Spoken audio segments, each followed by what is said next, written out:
A weary janitor, struggling to make ends meet for his daughter, stumbles upon a small, crying dog abandoned in a parking lot. He's just another man, fighting to survive until everything changes. The tension builds as Tom picks up the dog, glancing around. Minutes later, a helicopter landed. Suddenly, the powerful sound of helicopter blades fills the air. A sleek black helicopter lands before him. Out steps a wealthy CEO, towering and confident. "That dog is mine," he says. The dog, now named Buddy, is worth a small fortune, and the CEO offers Tom a life-changing deal. The stakes are raised. Tom's world is suddenly at odds with everything he believes in. Should he accept the money, or will his bond with Buddy and his family be enough to change his path forever? Can one man's integrity survive the pressure of wealth and temptation? What happens when the most unexpected decisions change everything for the people you love most? Is he willing to sacrifice his values to give his family the life they deserve? Or will the choice cost him everything he's fought for? Before we get into the story, comment below where in the world you are watching from today. Tom Richardson's footsteps echoed through the nearly empty parking lot as he finished his evening shift. The fluorescent lights cast long shadows across the concrete, and the cool night air nipped at his face.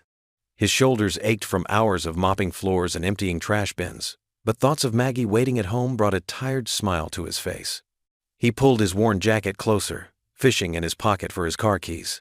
The metal jangled in his calloused hands as he walked between the rows of expensive cars, sleek BMWs and Mercedes, that belonged to the corporate executives who worked in the building. His old Toyota stood out like a sore thumb among them, but it was reliable and got him where he needed to go. That's when he heard it. A soft, pitiful whimper carried on the night breeze. Tom stopped, tilting his head to listen. The sound came again, barely more than a whisper. Something about that cry tugged at his heart, reminding him of when Maggie was little and would wake from bad dreams. "Hello?" he called out softly, turning in a slow circle. "Is someone there?" Another whimper, clearer this time, drew him toward the far corner of the parking lot. As he approached, he noticed a cardboard box tucked between two concrete pillars. The box was damp from the evening dew, its edges starting to curl and soften. Tom knelt down, his knees protesting after the long day's work. Inside the box, curled into a tight ball, was a small dog. Its fur was matted and dirty, a mixture of browns and grays that might have once been pure white. The poor thing was shaking, whether from cold or fear, Tom couldn't tell. "Hey there, little fella," Tom whispered, keeping his voice gentle and low. The dog's head lifted slightly, revealing dark eyes full of uncertainty. "It's okay. I won't hurt you." He reached out slowly, letting the dog catch his scent. After a moment's hesitation, a small pink tongue darted out and licked his fingers. The simple gesture of trust brought a lump to Tom's throat. "Who would leave you out here all alone?" he murmured, noting there was nothing else in the box. No food, no water, not even a blanket. The thought of someone abandoning this helpless creature made his chest tight with anger. The dog whimpered again, and Tom made his decision. He couldn't leave it here, not in this state. Carefully, he slid his hands under the trembling body, lifting it from the box. The dog was surprisingly light, barely weighing anything at all. "Easy now," he soothed as the dog tensed in his arms. "You're safe. I've got you." The dog gradually relaxed against his chest, its small body still shivering but less violently now. Tom could feel its rapid heartbeat through his work shirt, like a tiny drum beating too fast. As he cradled the dog, memories of Maggie begging for a pet flooded his mind. She'd asked countless times over the years, but he'd always said no. Between work, caring for his mother, and trying to make ends meet, he didn't think they could handle the responsibility. But looking down at this abandoned soul in his arms, Tom felt something shift inside him. He began walking back to his car, speaking softly to the dog the whole time. "Let's get you somewhere warm. My daughter Maggie, she's got the biggest heart you'll ever see. She's probably going to fall in love with you the moment she lays eyes on you." The dog seemed to understand it was being helped. It nuzzled closer to Tom's chest, seeking warmth and comfort. Its fur, though matted, was soft against his skin, and there was something deeply comforting about holding this small, trusting creature. Reaching his car, Tom fumbled with his keys one-handed, trying not to jostle his new friend. The Toyota's door creaked as he opened it, the sound familiar and worn like everything else in his life. He slid into the driver's seat, carefully settling the dog on his lap. Under the dome light, he could see the dog more clearly. Despite its disheveled appearance, there was something special about it, a gentle intelligence in its eyes that spoke of a sweet nature. The dog looked up at him, and Tom saw his own reflection in those dark eyes. A tired man who'd worked hard his whole life, but still found room in his heart to care. The city sounds seemed to fade away as Tom sat there, one hand absently stroking the dog's head. Streetlights cast shifting patterns through the windshield, and somewhere in the distance, a siren wailed. But in the quiet of his car, it felt like he and this small creature were in their own little world. Looking down at the dog, now starting to doze off in the warmth of his lap, Tom wondered about its past. What kind of life had it lived before ending up in that box? Had it once been loved? Had it ever known the joy of playing in a yard or sleeping in a warm bed? Well, he whispered, his voice barely breaking the silence. Whatever happened before, things are going to be different now. I promise you that. The dog's eyes drooped closed, finally feeling secure enough to rest. Tom made his quiet vow, knowing in his heart he meant every word. I'm going to take care of you. The headlights of Tom's old sedan swept across the small apartment building as he pulled into his usual parking spot. Buddy, the small dog, had fallen asleep on the passenger seat, wrapped in Tom's spare work shirt. The pup's gentle breathing brought an unexpected warmth to Tom's heart. As he carefully gathered the sleeping dog in his arms, the front door of their ground-floor apartment burst open. Maggie stood there in her pink pajamas, her face lighting up at the sight of her father. "Daddy, you're late tonight." She bounced on her toes, then froze when she spotted the bundle in his arms.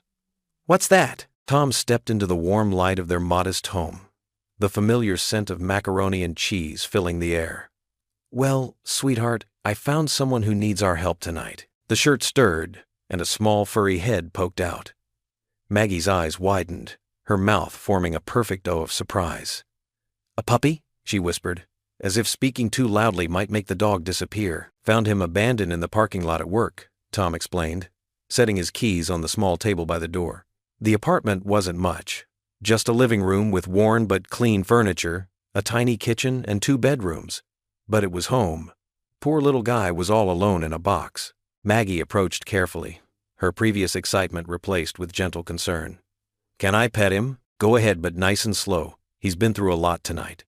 The dog lifted its head, looking at Maggie with soulful brown eyes. She reached out tentatively, letting her small hand rest on its head. The dog responded by giving her fingers a tiny lick, making her giggle. "He likes me." Maggie's face glowed with joy, a sight Tom hadn't seen much lately.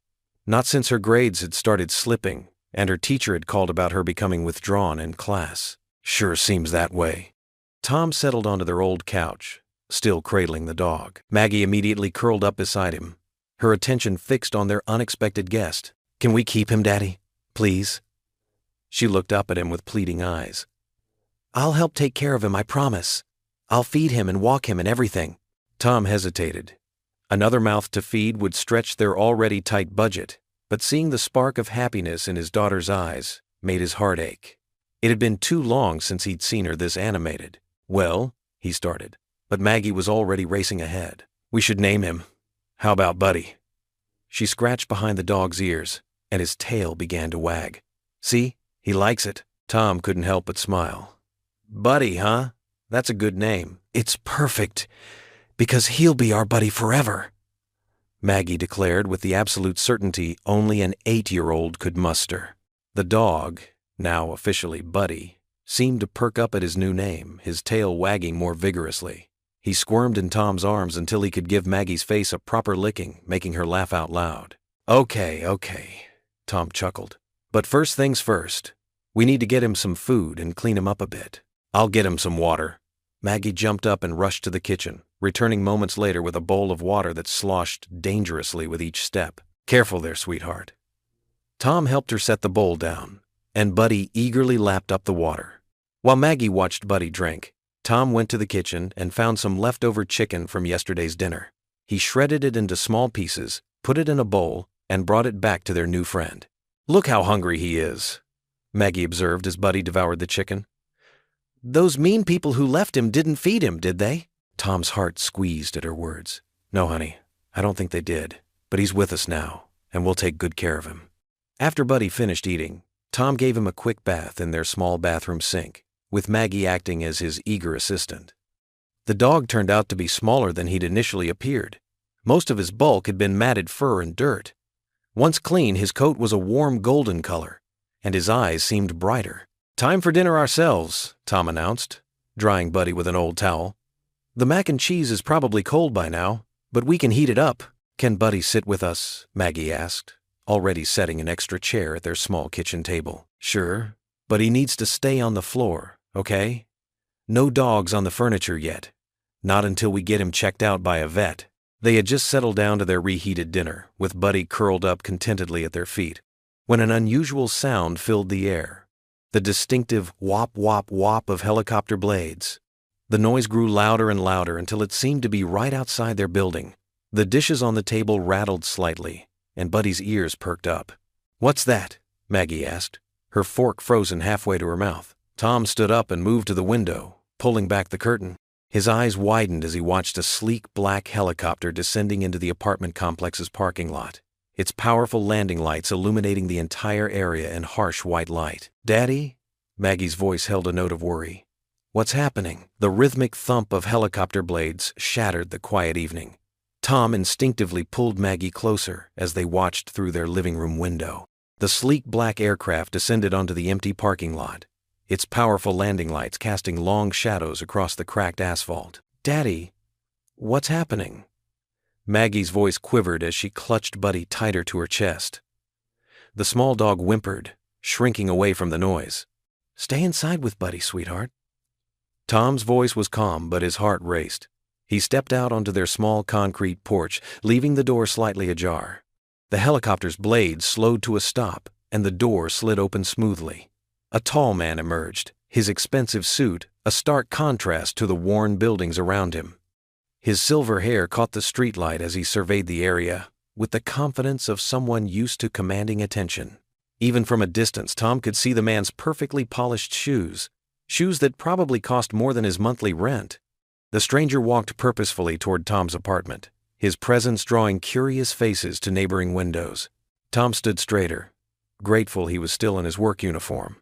It wasn't much, but it gave him a sense of dignity.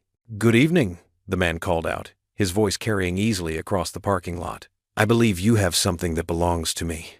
He stopped a few feet from the porch, hands casually tucked into his pant pockets. Through the crack in the door, Buddy let out a small whine. The man's eyes immediately darted toward the sound, and a flash of recognition crossed his face. "I'm Mason Pierce," he said, extending his hand, "CEO of Pierce Enterprises. And that dog you found, he's mine." Tom hesitated before shaking the offered hand. "Tom Richardson, I'm the night janitor at your building, Mr. Pierce." "Please, call me Mason." He smiled, but it didn't quite reach his eyes.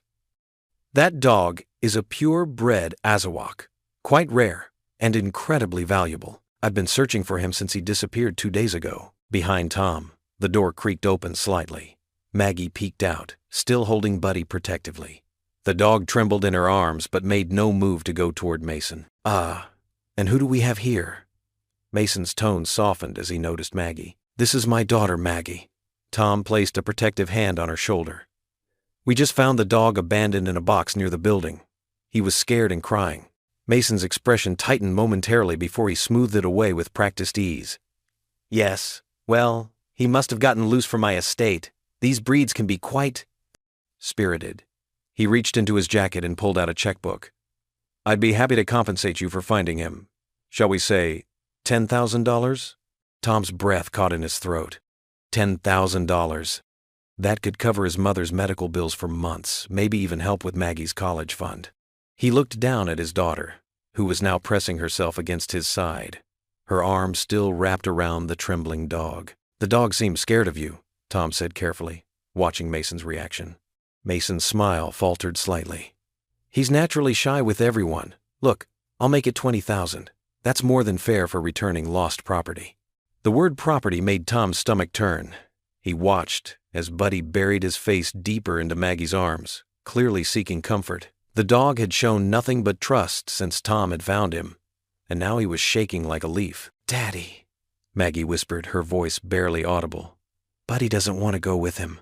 Mason cleared his throat, his patience wearing thin beneath his polished exterior. Mr. Richardson, I understand you might have grown attached, but that dog is worth more than you make in a year. I'm offering you a very generous finder's fee. Tom looked at the checkbook in Mason's hand, then at his daughter's pleading eyes, and finally at the small dog that had already worked its way into their hearts in just a few short hours. The money would solve so many problems, but something about this situation felt wrong. The dog's obvious fear, the way Mason referred to him as property, the fact that such an expensive dog had somehow ended up abandoned in a cardboard box, none of it added up. Mason pulled out his pen, his expression growing more stern. $30,000, Mr. Richardson. Final offer. Let's not make this more complicated than it needs to be. Tom sat in his worn armchair, watching as Buddy curled up contentedly at his feet. The small dog's presence had already brought warmth to their modest apartment, filling empty spaces they hadn't even realized were there. Across the room, Maggie sat cross-legged on the floor, her homework forgotten, as she gazed at their new friend with pure adoration. Can we keep him forever, Dad? Maggie's eyes sparkled with hope. He already feels like part of our family. Tom's heart squeezed. The weight of Mason Pierce's offer pressed heavily on his mind. He leaned forward, resting his elbows on his knees. Honey, we need to talk about something important. Maggie's smile faded slightly. She knew that tone. It was the same one he'd used when explaining why they couldn't afford summer camp last year. What is it? That man who came tonight, Mr. Pierce, he says Buddy belongs to him. Tom watched as Maggie's face fell. He's offering to help us with Grandma's medical bills if we return him. But Buddy was abandoned, Maggie protested, her voice rising. He was all alone in that box. If Mr. Pierce really cared about him, he wouldn't have left him there. Tom rubbed his tired eyes. We don't know the whole story, sweetheart. Maybe Buddy got lost, or maybe someone else abandoned him without Mr. Pierce knowing. Maggie scooted closer to Buddy, wrapping her arms around his neck. The dog responded by nuzzling her cheek, making her giggle despite her worry. But look how happy he is with us. He chose us, Dad. I know, baby. Tom's voice was gentle. He pulled out the stack of bills from his pocket, the ones he'd been avoiding looking at all week. But remember how sick Grandma was last month? These are her hospital bills. They're more money than we have. Maggie's lower lip trembled. Is Grandma going to be okay? She will be, Tom assured her, though his own voice wavered. But she needs medicine and doctor's visits. Mr. Pierce's help would make sure Grandma gets everything she needs. Can't we find another way? Maggie's eyes filled with tears. I could sell my bike, or maybe I could help you clean at work after school. Tom's heart broke at her innocent offer. He moved to sit beside her on the floor, pulling her into a tight hug. Oh, sweetie. That's so generous of you to offer. But this isn't something you need to worry about. It's my job to figure these things out. Buddy sensed their distress and wiggled between them, licking their faces. Maggie's giggle was mixed with a sob. He makes everything better, doesn't he? Tom nodded, unable to speak for a moment. The dog's unconditional love reminded him so much of Maggie's mother, always knowing exactly what they needed, even in the hardest moments. I don't want you to give him away, Maggie whispered, her face buried in Buddy's fur. I know. Tom stroked her hair. But sometimes being grown up means making really hard choices. We have to think about what's best for everyone, including Grandma. They sat in silence for a while, both lost in thought as Buddy dozed between them. Finally, Maggie spoke up, her voice small but determined. Will Mr. Pierce take good care of him? He seems like he will, Tom said, though uncertainty gnawed at him. He has the money to give Buddy the best of everything, better than we could, Maggie added sadly, showing wisdom beyond her years. Tom hugged her tighter. Different doesn't always mean better, sweetheart. We might not have much, but we have love. The next morning, Tom stood in the gleaming lobby of Pierce Enterprises, feeling out of place among the polished marble and glass. His work uniform, though clean, seemed shabby compared to the sleek suits rushing past him. The receptionist directed him to the top floor, where Mason's office waited. The elevator ride felt endless. Tom's stomach churned as he thought about Maggie's tear-stained face when he'd left that morning. She'd given Buddy extra hugs and made him promise to visit if he could. The memory made his throat tight. Mason's office was exactly what Tom expected. all chrome and glass, with a view that stretched across the city. The CEO stood as Tom entered, gesturing to a leather chair. "Tom, thank you for coming." Mason's voice was smooth and practiced. "I trust you've made your decision?" Tom nodded, unable to trust his voice just yet. He gently set down the carrier containing Buddy, who had been unusually quiet during the trip. "I know this isn't easy," Mason said, his expression softening slightly, "but I believe it's the right choice." He opened a drawer and pulled out a check, sliding it across the desk. "This should cover your mother's medical expenses, as promised." Tom stared at the check, the amount more money than he'd ever seen at once. It would indeed cover all of Jean's bills, with enough left over for future treatments. Still, his hand trembled as he reached for it. "He's a good dog," Tom said quietly, finally finding his voice. "He loves belly rubs and has a favorite yellow ball. And he really likes to be held when he's nervous." Mason nodded, though Tom wasn't sure if he was really listening. The CEO moved to open the carrier, and Buddy emerged, tail between his legs. The dog looked around the unfamiliar office, then back at Tom, his brown eyes confused and questioning. Tom knelt down one last time, scratching behind Buddy's ears. "Be a good boy," he whispered, his voice rough with emotion. He stood quickly, knowing if he stayed any longer, he might change his mind. "The deal is done then," Mason said, holding out his hand. Tom shook it, the check feeling heavy in his other hand. As he turned to leave, Tom cast one final glance at Buddy, who had pressed himself against the carrier, watching Tom with those soulful eyes. Tom's heart felt like lead in his chest as he walked out of the office, the sound of Buddy's soft whimper following him to the door. The morning sun cast long shadows across the cracked pavement as Tom's old sedan pulled into the parking lot of Pierce Enterprises. Buddy sat in the passenger seat, his small head tilted to one side, looking at Tom with those trusting brown eyes. Tom's hands gripped the steering wheel tighter, his knuckles turning white. "It's for the best, little guy," he whispered, more to convince himself than the dog. Buddy's tail wagged at the sound of his voice, and Tom felt his heart squeeze painfully in his chest. The building loomed before them, its glass windows reflecting the morning light like a giant mirror. Tom had cleaned these same windows countless times, but today they seemed more imposing than ever. He gathered Buddy in his arms, the dog's warm body pressed against his chest, and walked through the automatic doors into the lobby. The security guard nodded at him, already informed of his appointment. The marble floor echoed with his footsteps as he made his way to the elevator. Inside, Tom caught his reflection in the polished metal walls, a middle-aged man in worn jeans and a faded jacket, holding a scruffy dog that somehow looked perfectly content in his arms. The elevator dinged at the top floor, and Mason was already waiting in the hallway. His tailored suit and confident stance created a stark contrast to Tom's humble appearance. "Tom," Mason greeted him warmly, though there was an unmistakable eagerness in his voice. "I appreciate you coming early," his eyes fixed on Buddy, who had started squirming in Tom's arms. "Mr. Pierce," Tom nodded, his throat feeling unusually tight. He looked down at Buddy one last time, memorizing the way the dog's fur felt against his hands, the gentle rhythm of his breathing. "The check has already been processed," Mason said, reaching for Buddy. "The hospital will receive the payment directly." He paused, noticing Tom's hesitation. "You're doing the right thing, Tom. This breed needs special care, specific diets, the kind of attention that money can buy," Tom finished quietly. He slowly transferred Buddy into Mason's waiting arms. The dog looked confused for a moment, his ears pulling back slightly. "I'll take good care of him," Mason assured, but his attention was already shifting to his phone, which had started buzzing in his pocket. "My assistant will show you out." Tom watched as Mason walked away, Buddy looking back over the CEO's shoulder. The dog's eyes seemed to hold a question that Tom couldn't answer. A young woman in a crisp blazer appeared at his side, gesturing toward the elevator. The ride down felt longer than the ride up. The lobby seemed colder, emptier now. Tom's arms felt strangely light without Buddy's weight in them. He pushed through the revolving door and stepped out into the morning air, which had lost its earlier warmth. The drive home was silent.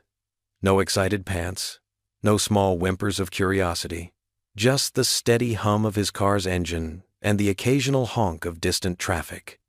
Tom tried to focus on the positives. His mother's medical bills would be paid, giving her the care she desperately needed. It was the responsible choice, The practical choice. So why did it feel like he had lost something more valuable than money could replace? When he pulled into his driveway, Maggie was waiting on the front porch. Her small face fell as she saw him step out of the car alone. She had known this was coming, but the reality of it still hit hard. "He's gone?" she asked, her voice small but steady. Tom nodded, climbing the porch steps. "Mr. Pierce will give him a good home, sweetie." "A really good home." Maggie's lip trembled slightly, but she straightened her shoulders. "I know, Dad. You did it for Grandma, right?" Tom pulled her into a hug, feeling her small arms wrap around his waist. "That's right, honey. Sometimes we have to make hard choices for the people we love." They went inside, and Tom couldn't help but notice how quiet the house felt. No clicking of nails on the hardwood floors, no jingling of the makeshift collar they had fashioned from an old shoelace. Even though Buddy had only been with them for a short time, his absence left a noticeable void. That evening, dinner felt more subdued than usual.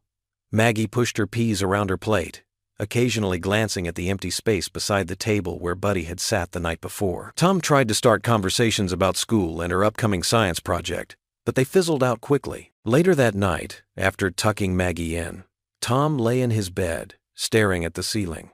The check would clear tomorrow, and his mother's medical bills would be taken care of. It was a weight off his shoulders, but another seemed to have taken its place. He thought about Buddy in Mason's luxurious home, probably sleeping on an expensive bed, eating premium dog food. The dog would want for nothing, except maybe the simple love of a family that would have given him everything they had, even if it wasn't much. The digital clock on his nightstand blinked 1:47 a.m., its red numbers casting a soft glow in the darkness. Tom rolled onto his side, trying to find a comfortable position, but sleep remained elusive. In the quiet of the night, he could still hear the echo of Buddy's soft whimpers from the parking lot, could still feel the trust in those brown eyes when he first picked him up from that cardboard box. The memory of Mason walking away with Buddy played over and over in his mind. He had done the responsible thing, the practical thing, but in his heart, he wondered if he had done the right thing. Tom Richardson wiped the sweat from his forehead as he scrubbed the kitchen counter.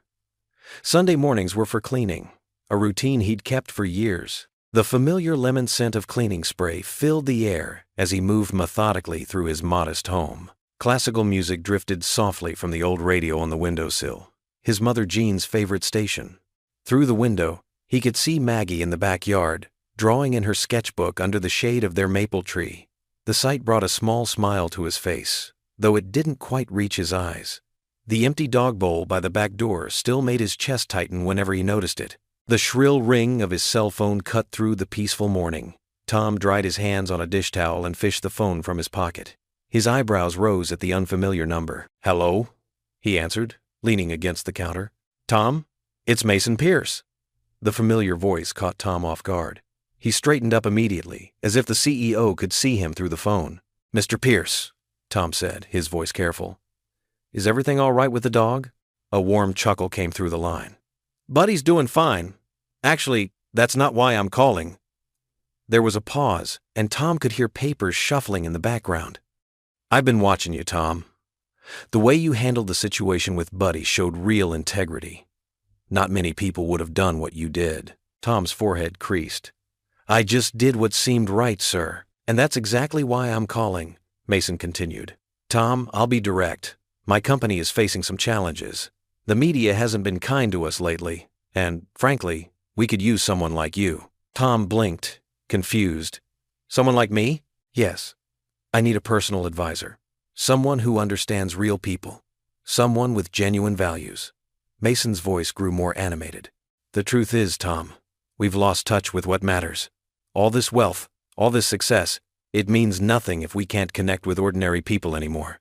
Tom glanced out the window again at Maggie, who was now lying on her stomach, feet kicked up behind her as she concentrated on her drawing. "I don't understand, Mr. Pierce. I'm just a janitor." "No, Tom, you're much more than that. You're someone who chose integrity over money, someone who puts family first. That's exactly what Pierce Enterprises needs right now." Mason paused. "I want to offer you a position as my personal advisor. Help me rebuild the company's image. Help me remember what it means to be human again." Tom's mouth went dry. He grabbed the counter for support.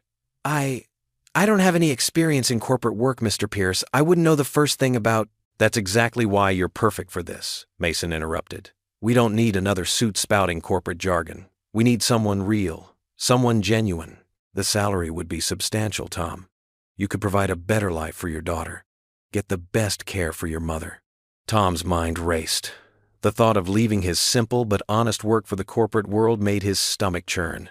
Yet the mention of providing better for his family struck a chord deep within him.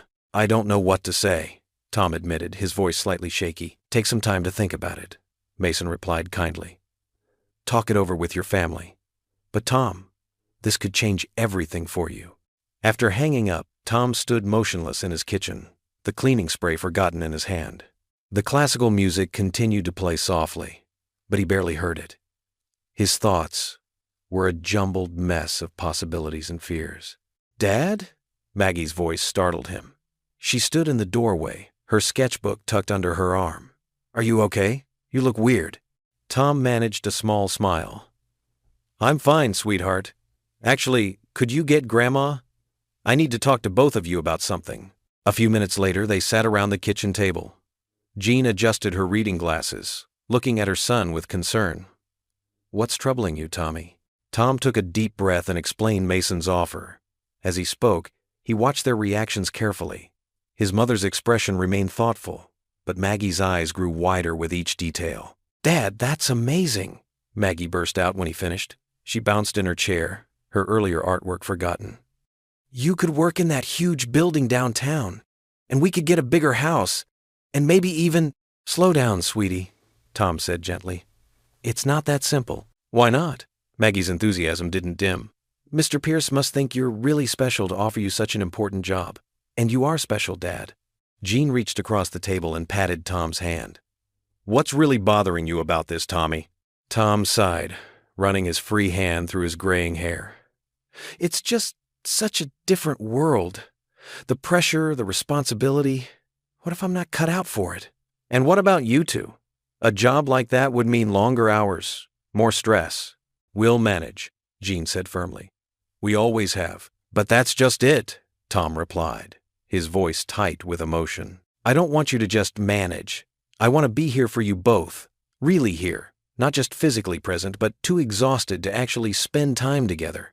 Maggie got up from her chair and wrapped her arms around her father's neck. Dad, you're always here for us. Even when you're tired from cleaning all day, you still help me with my homework and make dinner and everything. Tom hugged her back, breathing in the familiar scent of her strawberry shampoo. But the weight of the decision still pressed heavily on his shoulders. The corporate world seemed so far removed from everything he knew, everything he was comfortable with. Could he really step into that role without losing himself in the process? He looked at his mother, who had always been his anchor of wisdom. What do you think, Mom? Jean adjusted her glasses again, a habit she had when she was thinking deeply. I think you're scared, Tommy, and that's okay. But sometimes the best opportunities in life are the ones that frighten us a little. Tom nodded slowly, still holding Maggie close.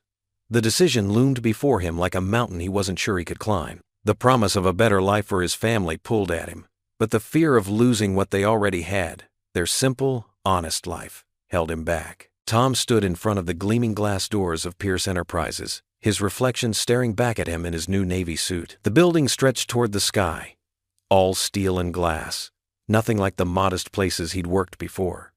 His hand smoothed down his tie for the 10th time that morning. Inside, the lobby buzzed with activity. Men and women in crisp business attire hurried past, their shoes clicking against the polished marble floor. The security guard nodded at Tom, handing him his new ID badge. 42nd floor, Mr. Richardson, the guard said with a smile. Mr. Pierce is expecting you. Tom's stomach did a small flip as he stepped into the elevator. The numbers climbed higher and higher, and with each floor, his collar felt a bit tighter. When the doors opened, he stepped into a world that seemed from another planet. All clean lines and modern furniture, with floor-to-ceiling windows offering a breathtaking view of the city below. A young woman in a pencil skirt approached him. Mr. Richardson? I'm Sarah, Mr. Pierce's assistant. Please follow me. She led him through a maze of cubicles and glass-walled offices. People looked up from their computers as he passed, curiosity in their eyes. Tom tried to stand straighter, though his back ached from the unfamiliar dress shoes. Mason's office was larger than Tom's entire living room. The CEO stood at his desk, phone pressed to his ear, but his face brightened when he saw Tom. He held up one finger, finished his call, and strode over with his hand extended. "Tom, welcome to your first day." Mason's handshake was firm and warm. "Ready to dive in?" "As ready as I'll ever be," Tom replied, managing a small smile. Mason led him to a conference room where several executives sat around a large table. "Everyone, this is Tom Richardson, our new Director of Community Relations and Public Affairs." The title felt heavy on Tom's shoulders. He'd never been a director of anything before. The morning passed in a blur of meetings and introductions. Tom learned about the company's current PR crisis, a controversy over working conditions in their overseas factories. As he listened to the executives talk, he noticed how they seemed more concerned with stock prices than people. During a break, Tom spoke up. "What if we actually improved the conditions instead of just trying to spin it?" The room fell silent. Mason looked at him with interest. "It would cost more initially," Tom continued, his voice growing steadier. "But imagine the goodwill we'd generate. Real changes, not just press releases." To his surprise, Mason nodded slowly. "That's exactly why I brought you on, Tom. Fresh perspective. Genuine solutions." By afternoon, Tom was deep in drafting a new company statement. His years of talking with regular people, understanding their concerns, proved more valuable than any business degree. He wrote about concrete improvements, specific changes, real commitments. When Mason read it, he smiled. "This is perfect. Human, honest, direct. This is what we've been missing." The day continued with more meetings, more introductions. Tom's head spun with new names and faces, but he kept his focus on what he did best, being straightforward and genuine. At 5 o'clock, Mason stopped by Tom's new office, a space that still felt too big, too fancy. "Great first day," Mason said. "You're already making a difference. How does it feel?" Tom looked out at the city spread below him. "Different," he admitted. "Very different."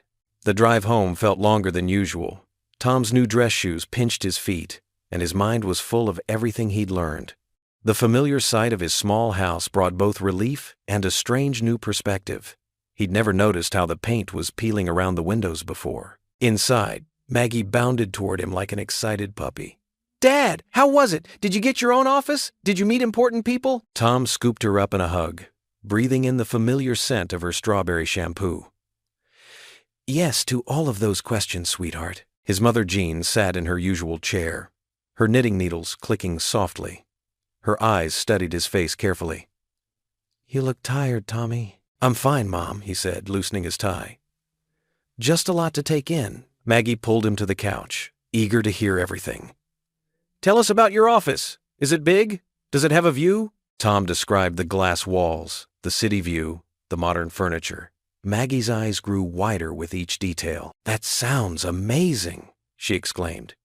"Can I visit sometime?" "Maybe someday," Tom said, ruffling her hair. "Right now, I need to learn the ropes myself." He noticed his mother's hands had stopped knitting. She was watching him with concern in her eyes. "These corporate jobs," she said carefully, "they can take over your life if you let them. Your father learned that the hard way." "This is different, Mom," Tom assured her, though something twisted in his stomach. "I'll still be home for dinner every night. Promise." Jean nodded, but her worried expression remained. "Just don't forget what matters most, Tommy. All the money in the world can't buy back lost time." "I know, Mom." Tom reached over and squeezed her hand.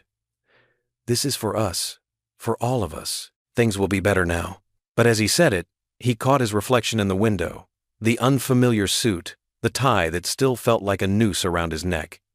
His mother's words echoed in his mind, mixing with the day's meetings and responsibilities, creating a cocktail of excitement and uncertainty that he couldn't quite shake. Maggie curled up next to him on the couch, chattering about her day at school, and Tom tried to focus on her words. But his mind kept drifting back to his new office, the mountain of work waiting for him tomorrow, and the nagging question of whether he truly belonged in that gleaming tower of glass and steel. The morning sun barely peeked through the windows of Pierce Enterprises when Tom arrived at his new office. His desk, A sleek mahogany expanse felt foreign compared to the worn break-room table where he used to eat his lunch as a janitor. A stack of reports waited for his attention, their pages filled with corporate jargon he was still learning to understand. His phone buzzed. A text from Maggie lit up the screen. "Good morning, Dad. Don't forget, my art show is tonight at 6. Tom smiled, typing back a quick, "Can't wait," before diving into his work. Mason had trusted him with reviewing the company's latest community outreach proposals, and Tom wanted to prove himself worthy of the opportunity. Hours slipped by like water.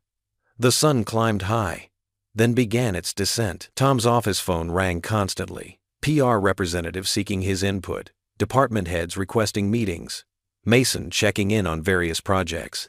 When Tom finally looked at his watch, his heart sank. 6:45 p.m. "Oh no," he whispered, grabbing his coat. But before he could leave, Mason appeared in his doorway. "Tom, we need you in the boardroom. Crisis meeting about the Thompson account." Tom glanced at his phone. 3 missed calls from home. "Mason, my daughter's art show." "This can't wait," Mason said, his expression sympathetic but firm. "The press is already asking questions. We need to handle this tonight." The meeting dragged on until 9. By the time Tom got home, the house was quiet and dark, except for a single light in the kitchen. Jean sat at the table, her hands wrapped around a cold cup of tea. "She waited as long as she could," Sean said softly. "She made you something." On the counter sat a colorful painting, a family portrait. Tom, Maggie, and Jean all holding hands under a bright sun. His heart felt heavy as lead. The next few days followed a similar pattern. Tuesday, Tom missed dinner because of a press conference. Wednesday, an emergency budget meeting kept him late. Thursday, he had to skip reading time with Maggie to prepare for Friday's board presentation. Each night, he'd come home to find dinner wrapped in foil, growing cold in the refrigerator. Maggie's bedroom door would be closed, a thin line of light visible underneath. Jean would give him that look, not angry, just sad, that made him feel worse than any scolding could. On Friday morning, Tom found Maggie's lunch still sitting on the counter. He rushed to her school, only to discover Jean had already dropped it off. "You were in such a hurry this morning," the school secretary explained. "Your mother called to say she'd handle it." That evening, another late meeting kept Tom at the office. His phone showed a text from Jean. "Maggie asked if we could eat without waiting today." The words stung. He remembered how, just weeks ago, dinner had been their special time. Maggie would tell stories about school. Jean would share wisdom from her day, and Tom would feel the warmth of their little family filling their modest home. Now, the house felt different when he finally got home. The TV played quietly in the living room, where Jean dozed in her chair. She stirred when he entered. "There's pasta in the fridge," she said, her voice carrying a weight of unspoken words. "How was Maggie today?" Tom asked, loosening his tie. Jean's eyes held concern. "She didn't say much. She's been quiet lately. Tom, I know," he interrupted, not wanting to hear the worry in his mother's voice. "I'll do better tomorrow. Things will settle down soon." But tomorrow brought more meetings, more crisis management, more late hours. The weekend blurred into Monday, and suddenly another week had slipped away. It was nearly 9 when Tom finally made it home the following Thursday. The house was silent, except for the soft whir of the heating system. He climbed the stairs, his expensive new shoes feeling heavy on each step. A strip of light showed under Maggie's door. Tom knocked softly. "Come in," her small voice called. Maggie sat cross-legged on her bed, a book open in her lap. Her hair was already in the messy braid Jean helped her with each night before bed. The sight of her looking so small, so alone, made Tom's chest ache. She didn't look up from her book right away. When she did, her eyes held a question that had been building for days. "Are you still my daddy?" The words hit Tom like a physical blow. He stood frozen in the doorway, his briefcase suddenly feeling like it weighed 1,000 pounds. "Of course I am," he managed to say, his voice barely more than a whisper. "Why would you ask that?" Maggie's fingers played with the corner of her book page. "Because I hardly see you anymore, and when you are here, you're always thinking about work." She paused, her lower lip trembling slightly. "The daddy I used to have always had time for me." Tom felt the truth of her words, like a knife in his heart. He looked around her room, really looked, for the first time in weeks. New drawings covered the walls, art he'd never seen before. A school project sat completed on her desk, one he hadn't helped with. The calendar by her bed showed X's marked through days of activities he'd missed. The weight of his absence, measured in his daughter's quiet voice and sad eyes, pressed down on him. He realized he was losing more than time, and of ban. He was losing the precious connection that had always been the center of his world. Tom's fingers hovered over his keyboard, responding to another email about the company's community initiatives, when his office phone rang. Mason's name flashed on the screen. "Tom, I need you in my office, now." Mason's voice carried an urgency Tom had never heard before. The walk to Mason's corner office felt longer than usual. Through the glass walls, Tom could see Mason pacing, his usual composed demeanor replaced by visible tension. Two other executives stood near his desk, their faces grim. "Close the door," Mason said as Tom entered. He ran a hand through his silver hair, something Tom had noticed he did when stressed. "We've got a situation."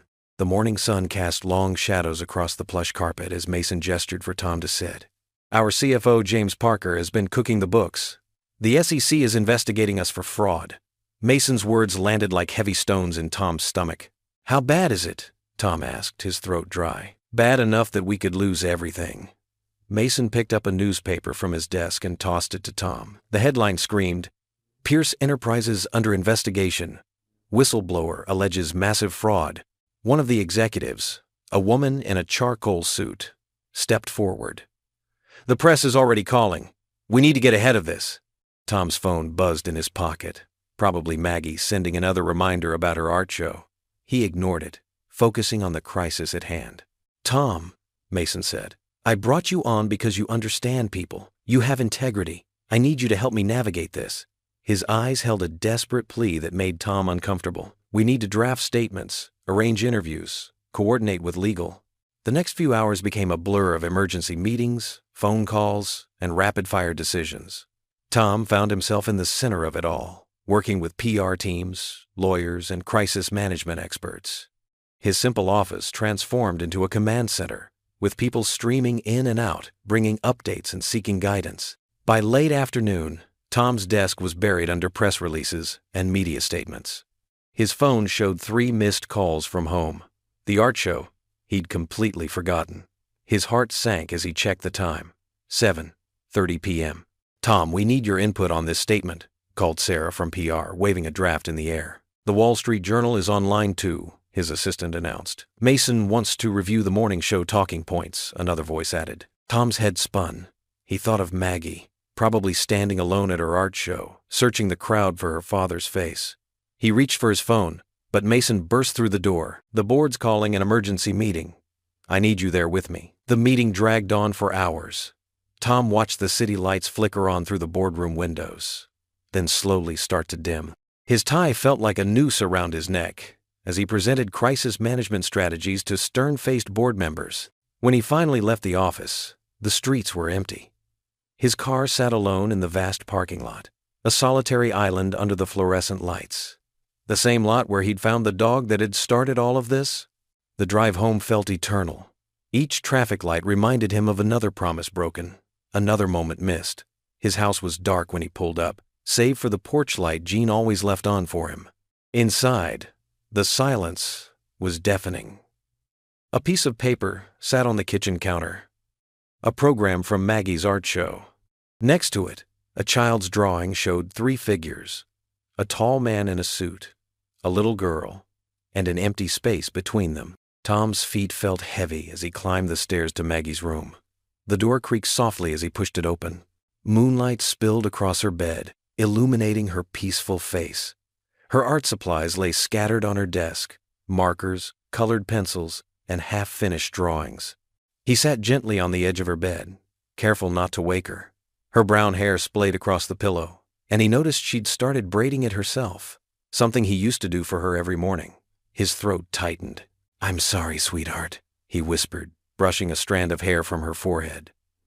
Maggie stirred slightly but didn't wake. The weight of the day pressed down on him as he watched his daughter sleep. He'd taken this job to give her a better life, but what good was a better life if he wasn't there to share it? The corporate crisis felt distant now, replaced by the more immediate crisis of his daughter growing up without him present. "I'll do better," he promised softly, though the words felt hollow even as he spoke them. Tomorrow would bring more meetings, more emergencies, more demands on his time. The company needed him. Mason had made that clear. But Maggie needed him too, and lately he'd been failing at what mattered most. He sat there in the darkness, listening to his daughter's steady breathing, feeling like a stranger in his own home. The moonlight cast shadows on the wall, and Tom watched them dance, remembering simpler times when his biggest worry was making ends meet on a janitor's salary. Tom slumped in his leather office chair, staring at the mounting pile of emails and documents on his computer screen. The afternoon sun cast long shadows across his desk, reminding him of another day slipping away. His phone buzzed for the 10th time that hour. Another message from Mason about the growing crisis. The company's stock had dropped 15% in just 2 days. News outlets were running story after story about possible fraud at Pierce Enterprises, and investors were getting nervous. Tom rubbed his tired eyes, trying to focus on the press release draft in front of him. His cell phone rang again. This time, it was the nursing service that helped care for his mother. "Mr. Richardson?" The nurse's voice was gentle but concerned. "Your mother had a difficult morning. Her blood pressure's been unstable, and she's been asking for you." Tom's stomach tightened. "Is she okay now?" "She's stable, but she really needs to see her doctor soon. And honestly, sir, she misses you." After hanging up, Tom checked his watch. 4:30 p.m. He had promised Maggie he'd be home for dinner tonight, but Mason had scheduled an emergency board meeting at 5:00. The conflict twisted in his gut like a knife. He dialed home, and Maggie answered on the second ring. "Daddy, are you coming home soon?" "Sweet pea, I'm so sorry." Tom's voice cracked. "There's an important meeting I can't miss. I'll try to make it back before bedtime, okay?" The silence on the other end spoke volumes. "It's okay," Maggie finally said, but her voice was flat. "Grandma's not feeling good anyway." Tom's office door opened, and Mason's assistant poked her head in. "They're ready for you in the conference room, Mr. Richardson." The next few hours passed in a blur of heated discussions, accusations, and damage control strategies. By the time Tom left the office, the city lights were twinkling against the dark sky. His phone showed 3 missed calls from home. When he pulled into his driveway at 9:45 p.m., the house was quiet except for the soft glow of the kitchen light. He found a plate of cold spaghetti wrapped in foil on the counter, with a note in Maggie's careful handwriting. "I saved you dinner, Daddy." Tom's throat tightened as he warmed up the food in the microwave. He could hear his mother's oxygen machine humming from her bedroom down the hall. As he sat alone at the kitchen table, pushing the pasta around his plate, soft footsteps approached. Maggie stood in the doorway in her favorite pink pajamas, her dark hair messy from tossing and turning. "You're supposed to be asleep," Tom said softly. "I couldn't." Maggie's lower lip trembled. "I kept waiting for you. Honey, I'm sorry. Work is really complicated right now." "You're always sorry." Maggie's voice rose, tears spilling down her cheeks. "You're never here anymore. Grandma needed you today, and I needed you.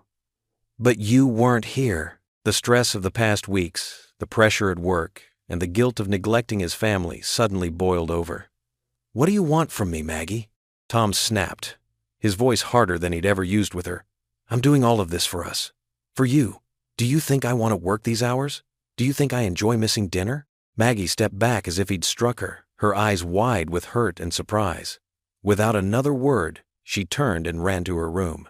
The sound of her door closing echoed through the quiet house. Tom sat frozen at the kitchen table, horrified at his outburst.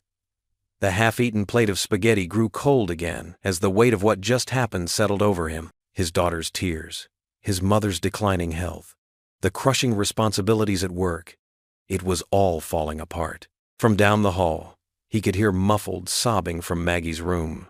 The sound pierced his heart, knowing he was the cause of those tears. His mother's oxygen machine continued its steady rhythm, a reminder of another responsibility he was failing to meet. Tom buried his face in his hands, overwhelmed by the realization that the very things he was working so hard to protect, his family, their happiness, their security, were slipping away because of his choices. The prestigious job at Pierce Enterprises, which had seemed like such a blessing, was turning into a curse that was tearing his family apart. The kitchen clock ticked loudly in the silence, marking each moment of this growing divide between him and the people he loved most. His daughter's note sat on the counter, her careful handwriting a reminder of her love and thoughtfulness, her love he had just repaid with anger and frustration. Looking around his kitchen, at the signs of the simple, happy life they'd had before, Maggie's school artwork on the fridge, his mother's favorite teacup by the sink, the family photos on the wall, Tom felt the full weight of what he was losing. The corporate world of Pierce Enterprises, with its crisis meetings and PR disasters, seemed very far from this small kitchen where his real life, his real treasures, were slowly crumbling away. The evening shadows stretched across Mason Pierce's corner office, painting long, dark lines across the polished hardwood floor. Tom stood by the floor-to-ceiling windows, his tired reflection staring back at him in the glass. Behind him, Mason paced back and forth, his usually pristine suit jacket draped over a chair, his tie loosened. "Tom, I need to talk to you about something," Mason said, his voice lacking its usual commanding tone. "And it's not about the company crisis." Tom turned around, noting how different Mason looked in this moment, smaller somehow, more human. The powerful CEO who had landed in a helicopter that first night seemed far away from the man who stood before him now. "What's on your mind?" Tom asked, settling into one of the leather chairs. Mason stopped pacing and leaned against his desk. "You know, when I first started this company, I had dreams, big ones. I wanted to change the world, make it better." He gave a hollow laugh. "Somewhere along the way, those dreams turned into numbers on spreadsheets." Tom watched as Mason walked to a small bar cart in the corner and poured himself a glass of water. His hands trembled slightly. "I have 3 houses, Tom. 3. And you know what? I can't remember the last time I felt at home in any of them." Mason took a sip of water. "My garage is full of cars I never drive. My walls are covered in art I never look at. Success comes at a price," Tom offered quietly. Mason shook his head. "No, this isn't about success. This is about losing sight of what matters." He set down his glass and looked directly at Tom. "When I saw you with that dog in the parking lot, something clicked. The way you held it, the gentleness in your voice, it reminded me of my father." Tom shifted in his chair, surprised by the personal turn of the conversation. "He was a lot like you, actually," Mason continued. "Worked hard, loved his family. He never made much money, but he was happy, really happy." Mason's voice cracked slightly. "I used to judge him for that, you know. Thought he lacked ambition. Now I realize he had something I lost years ago." The office felt quiet except for the distant hum of the city below. Tom waited, sensing there was more. "I haven't spoken to my sister in 5 years," Mason admitted. "Some stupid argument about our parents' estate. I was so caught up in being right, in winning, that I let my only family slip away." He ran a hand through his graying hair. "My wife left me 3 years ago, said she didn't recognize me anymore." Tom thought about his own family, about Maggie's sad eyes when he missed another dinner, about his mother's worried glances when he came home late. "Tom, I've watched you these past weeks," Mason said. "You're good at this job, really good. But I see something happening to you that happened to me years ago. You're starting to fade." The words hit Tom like a physical blow. He thought about Maggie's question from the other night. "Are you still my daddy?" "I don't know how to fix my life," Mason admitted, his voice heavy with resignation. "But I see you still have a chance. You still have that light in your eyes when you talk about your daughter. You still care about more than just the bottom line." Tom leaned forward, clasping his hands together. "What are you asking me, Mason?" "I'm asking for your help," Mason said simply. "Not as an employee, but as someone who still remembers what it means to be human. How do you do it? How do you keep your heart open when everything around you is pulling you toward becoming this?" He gestured at himself and the expensive office around them. Tom thought carefully before responding. "I look at Maggie every day," he said slowly. "Even when I'm tired or stressed. I try to really see her, when she smiles, when she's sad, when she needs me. That's my anchor." Mason nodded, absorbing the words. "And your mother?" "She raised me alone after my father died," Tom said. "Worked 2 jobs, never complained. Everything I am, I owe to her. So yeah, I see her too. Even when it's hard. Even when I'm falling short." Mason walked back to his desk and sank into his chair. "I used to have that. People I really saw. Now I just see problems to solve, deals to close, numbers to chase." He looked up at Tom, his eyes reflecting a deep sadness. "When was the last time you had dinner with your family, Tom?" The question caught Tom off guard. He had to think about it, and the fact that he had to think about it made his stomach twist. I can't remember," he admitted. "That's how it starts," Mason said quietly. "First, you miss a few dinners, then a few weekends. Then one day, you wake up and realize you've missed years." Tom felt a heaviness settling in his chest. He thought about the growing distance between him and Maggie, the way she'd stopped running to greet him when he came home. He remembered his mother's concerned face when he rushed out the door each morning, barely having time for a quick goodbye. The weight of his choices pressed down on him. Every late night at the office, every missed bedtime story, every abbreviated conversation with his mother, they all seemed to stack up like the papers on his desk, threatening to topple over. "I look at you, Tom," Mason continued, "and I see myself 20 years ago, still standing at the crossroads, still able to choose a different path." He picked up a framed photo from his desk, a younger version of himself with a woman and a little girl, all smiling. "Don't make my mistakes." Tom sat there in the growing darkness, Mason's words echoing in his mind. The city lights began to twinkle outside the window, reminding him of the small nightlight in Maggie's room, the one he used to adjust every evening before telling her bedtime stories. When was the last time he'd done that? The cracks were there, growing wider each day. Every time Maggie's face fell when he said he had to work late, every time his mother tried to hide her disappointment when he missed another family meal, the cracks spread a little further. The job that was supposed to make their lives better was slowly pulling them apart. Tom looked at his watch. 7:30 p.m. Maggie would be getting ready for bed soon, probably hoping he'd make it home in time to say goodnight.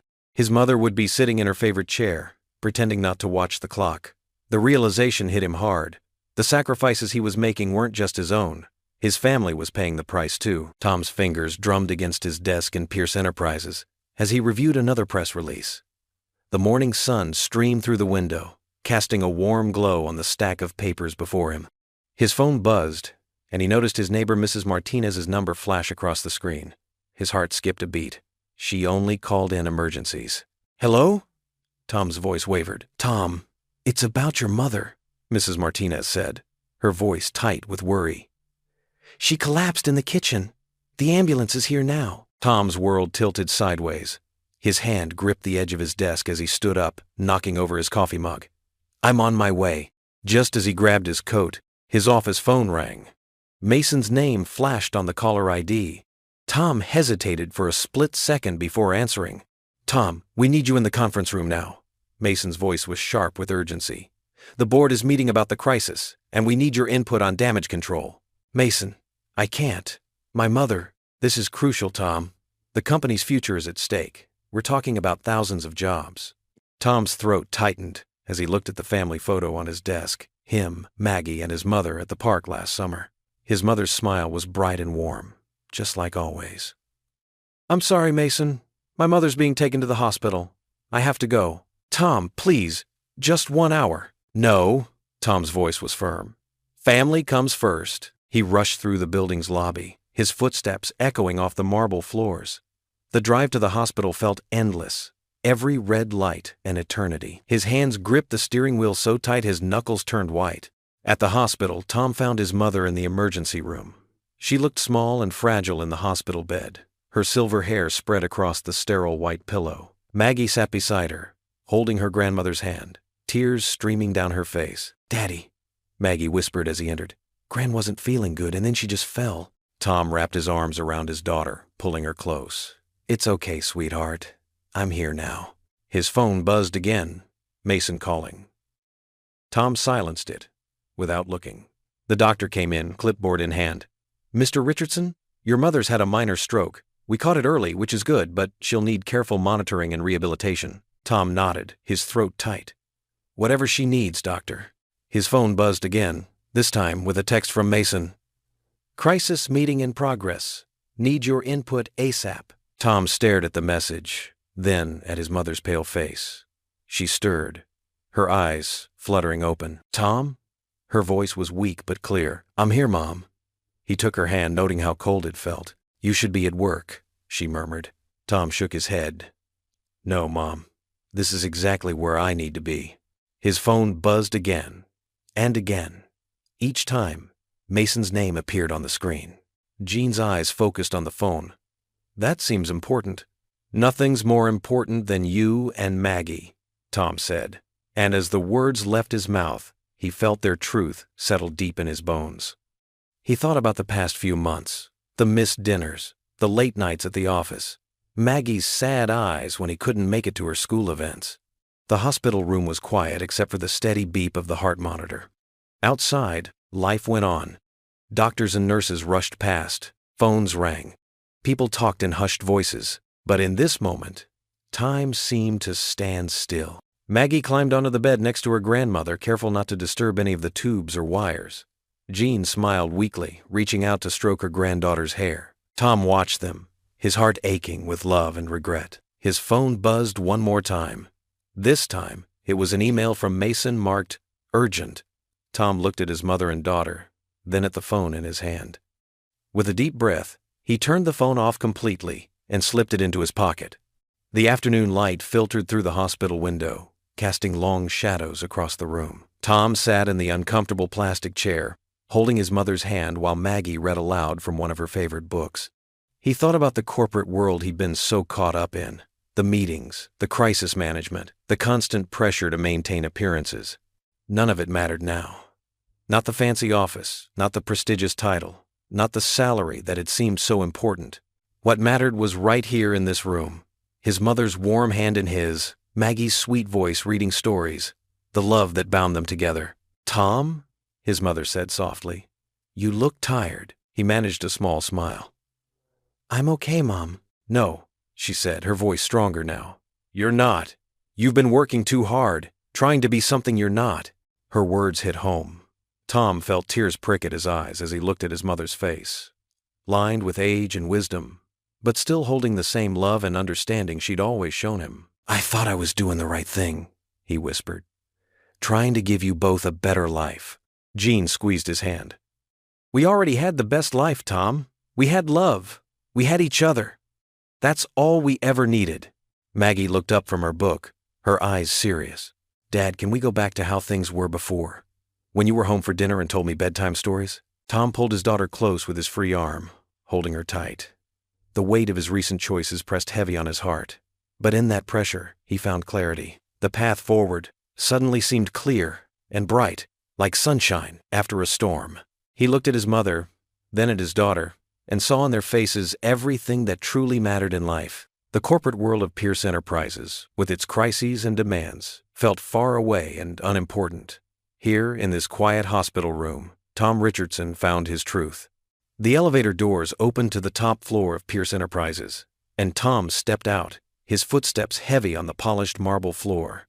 The usual buzz of activity felt distant, like background noise in a dream. His mother's pale face in the hospital bed was still fresh in his mind, and Maggie's quiet tears when he'd told her about Grandma Jean haunted him. He walked past the reception desk, nodding absently to Sarah, the receptionist who usually greeted him with a cheerful smile. Today, she seemed to sense his mood and simply gave him a concerned look as he passed. Mason's office door was open, and Tom could see him standing by the floor-to-ceiling windows, phone pressed to his ear. He turned when Tom knocked on the doorframe, his expression brightening. "Tom, just the person I needed to see. We've got another situation brewing with the media and I—" Mason stopped mid-sentence, finally noticing Tom's troubled expression.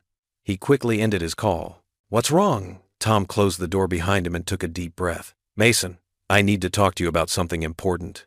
Mason gestured to one of the leather chairs in front of his desk. "Of course. Sit down." Tom remained standing, his hands clasped in front of him. "I can't continue in this role anymore. My mother's in the hospital, and Maggie." His voice cracked slightly. "I'm losing them both, Mason. The time I spend here, the constant pressure, it's taking me away from what matters most." Mason's face softened, and he walked around his desk to lean against it. "Tell me about your mother. How is she?" "Not good. The doctors say she needs more intensive care." Tom ran a hand through his hair.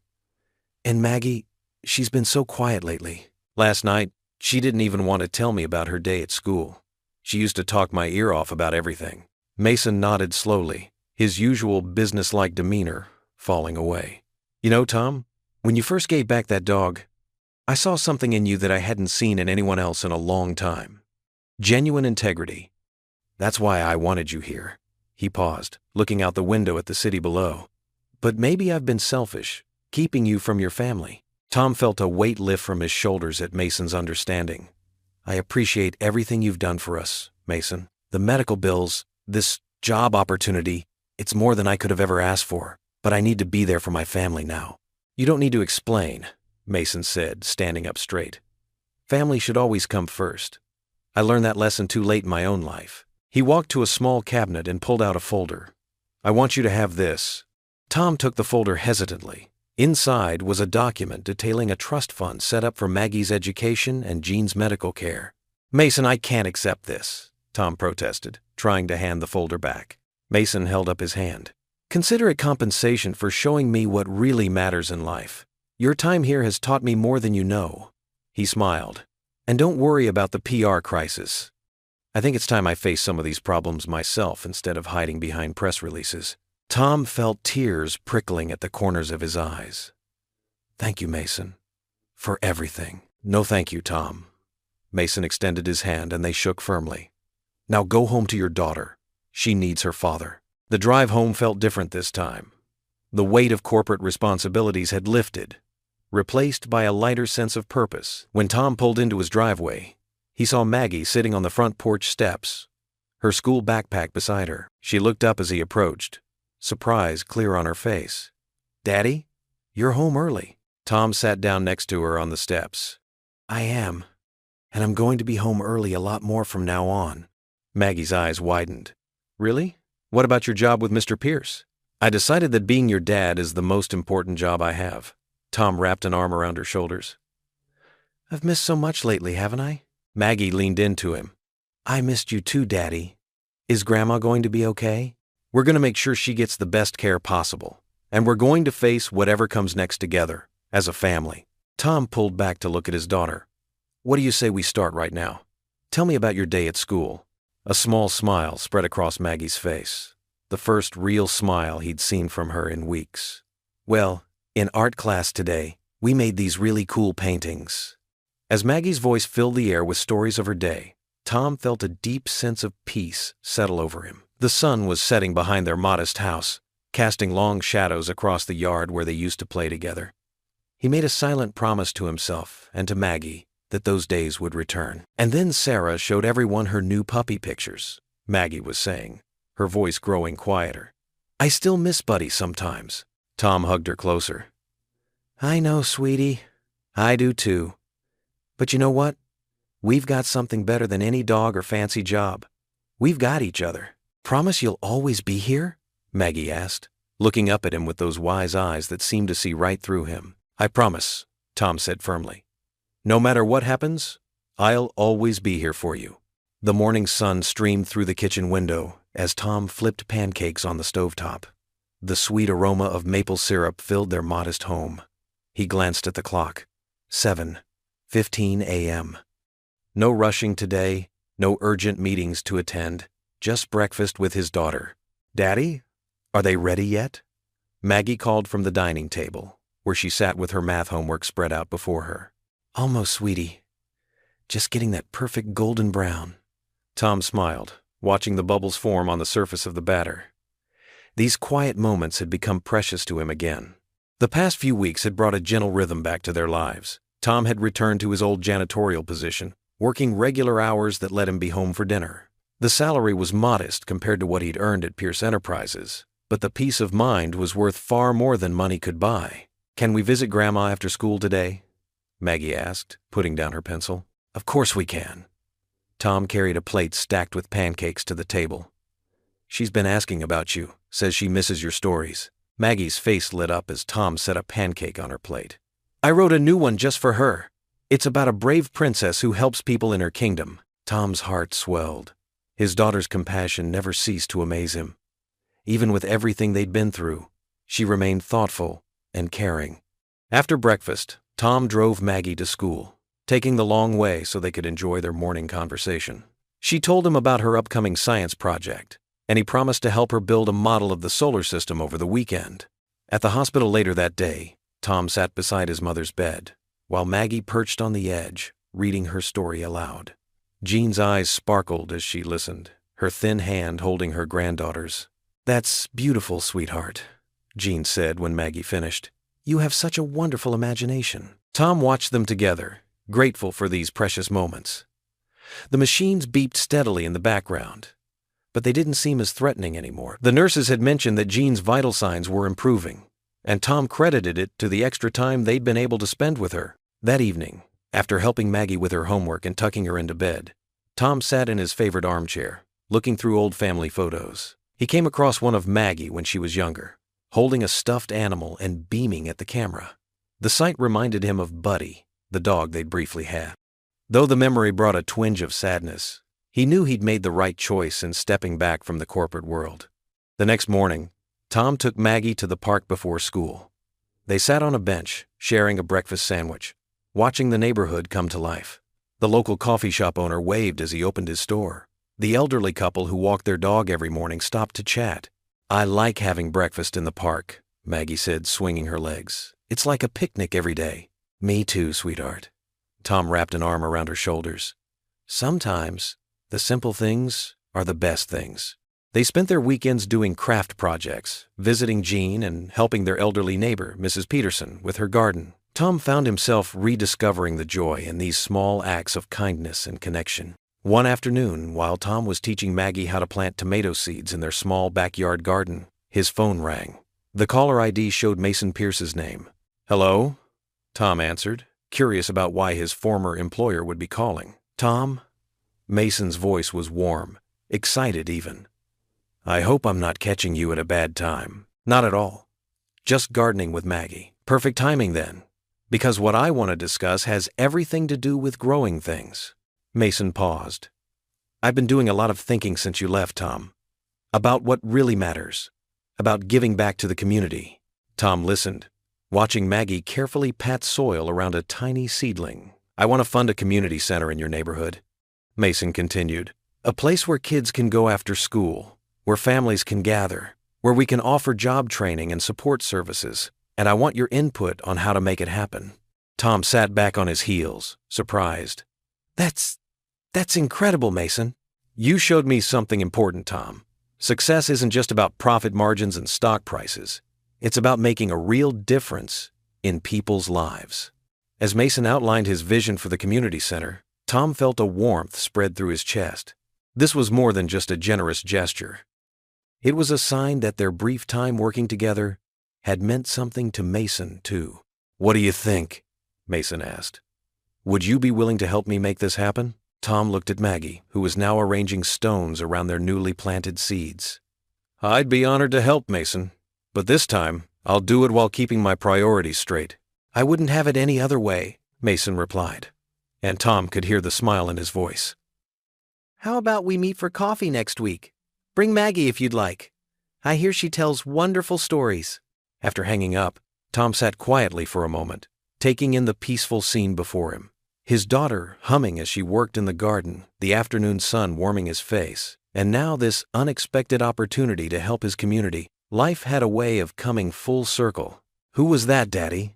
Maggie asked, looking up from her gardening. "That was Mr. Pierce," Tom said, moving to help her with a stubborn weed. "He wants to do something really special for our neighborhood." "Is it something good?" Tom smiled, pulling her close. "Yes, sweetheart. It's something very good indeed." The abandoned warehouse on Cedar Street had stood empty for years, its brick walls weathered and windows clouded with dust. But today, the sound of construction filled the air as workers removed old boards and cleared debris.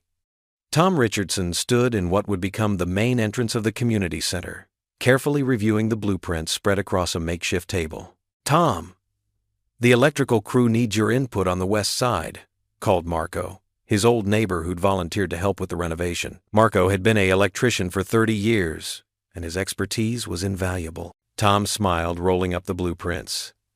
"Coming right over."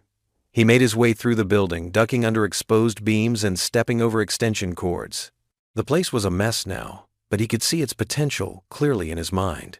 Mrs. Chen from the corner grocery store was there too, organizing donations of furniture and supplies in the parking lot. She waved at Tom as he passed.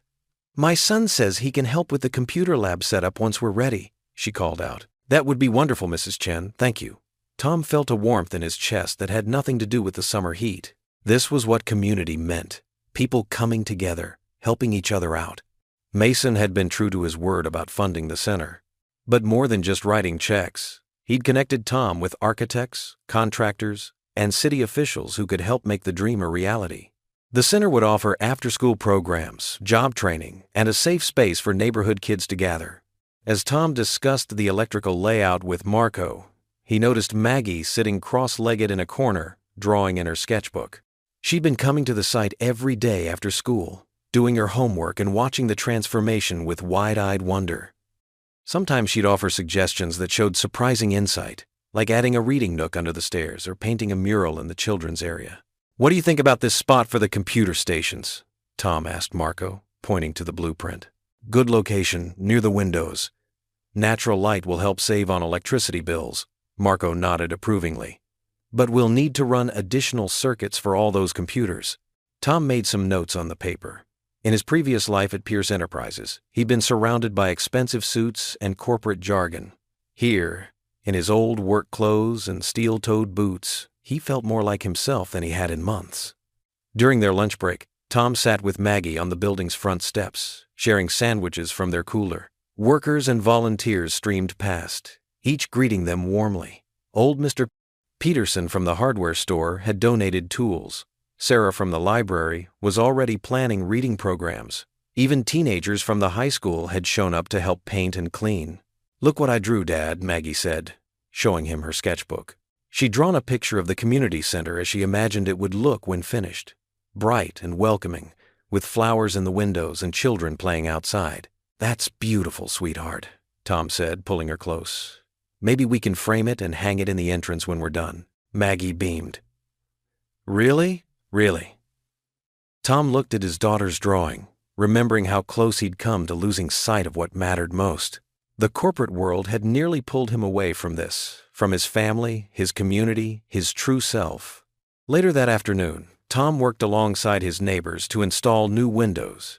The fresh glass sparkled in the sunlight, replacing the old clouded panes. Each clean window felt like another step toward their goal, another piece of hope restored. As the day wound down, Tom and Maggie sat together on a bench they'd just assembled in what would become the center's main hall.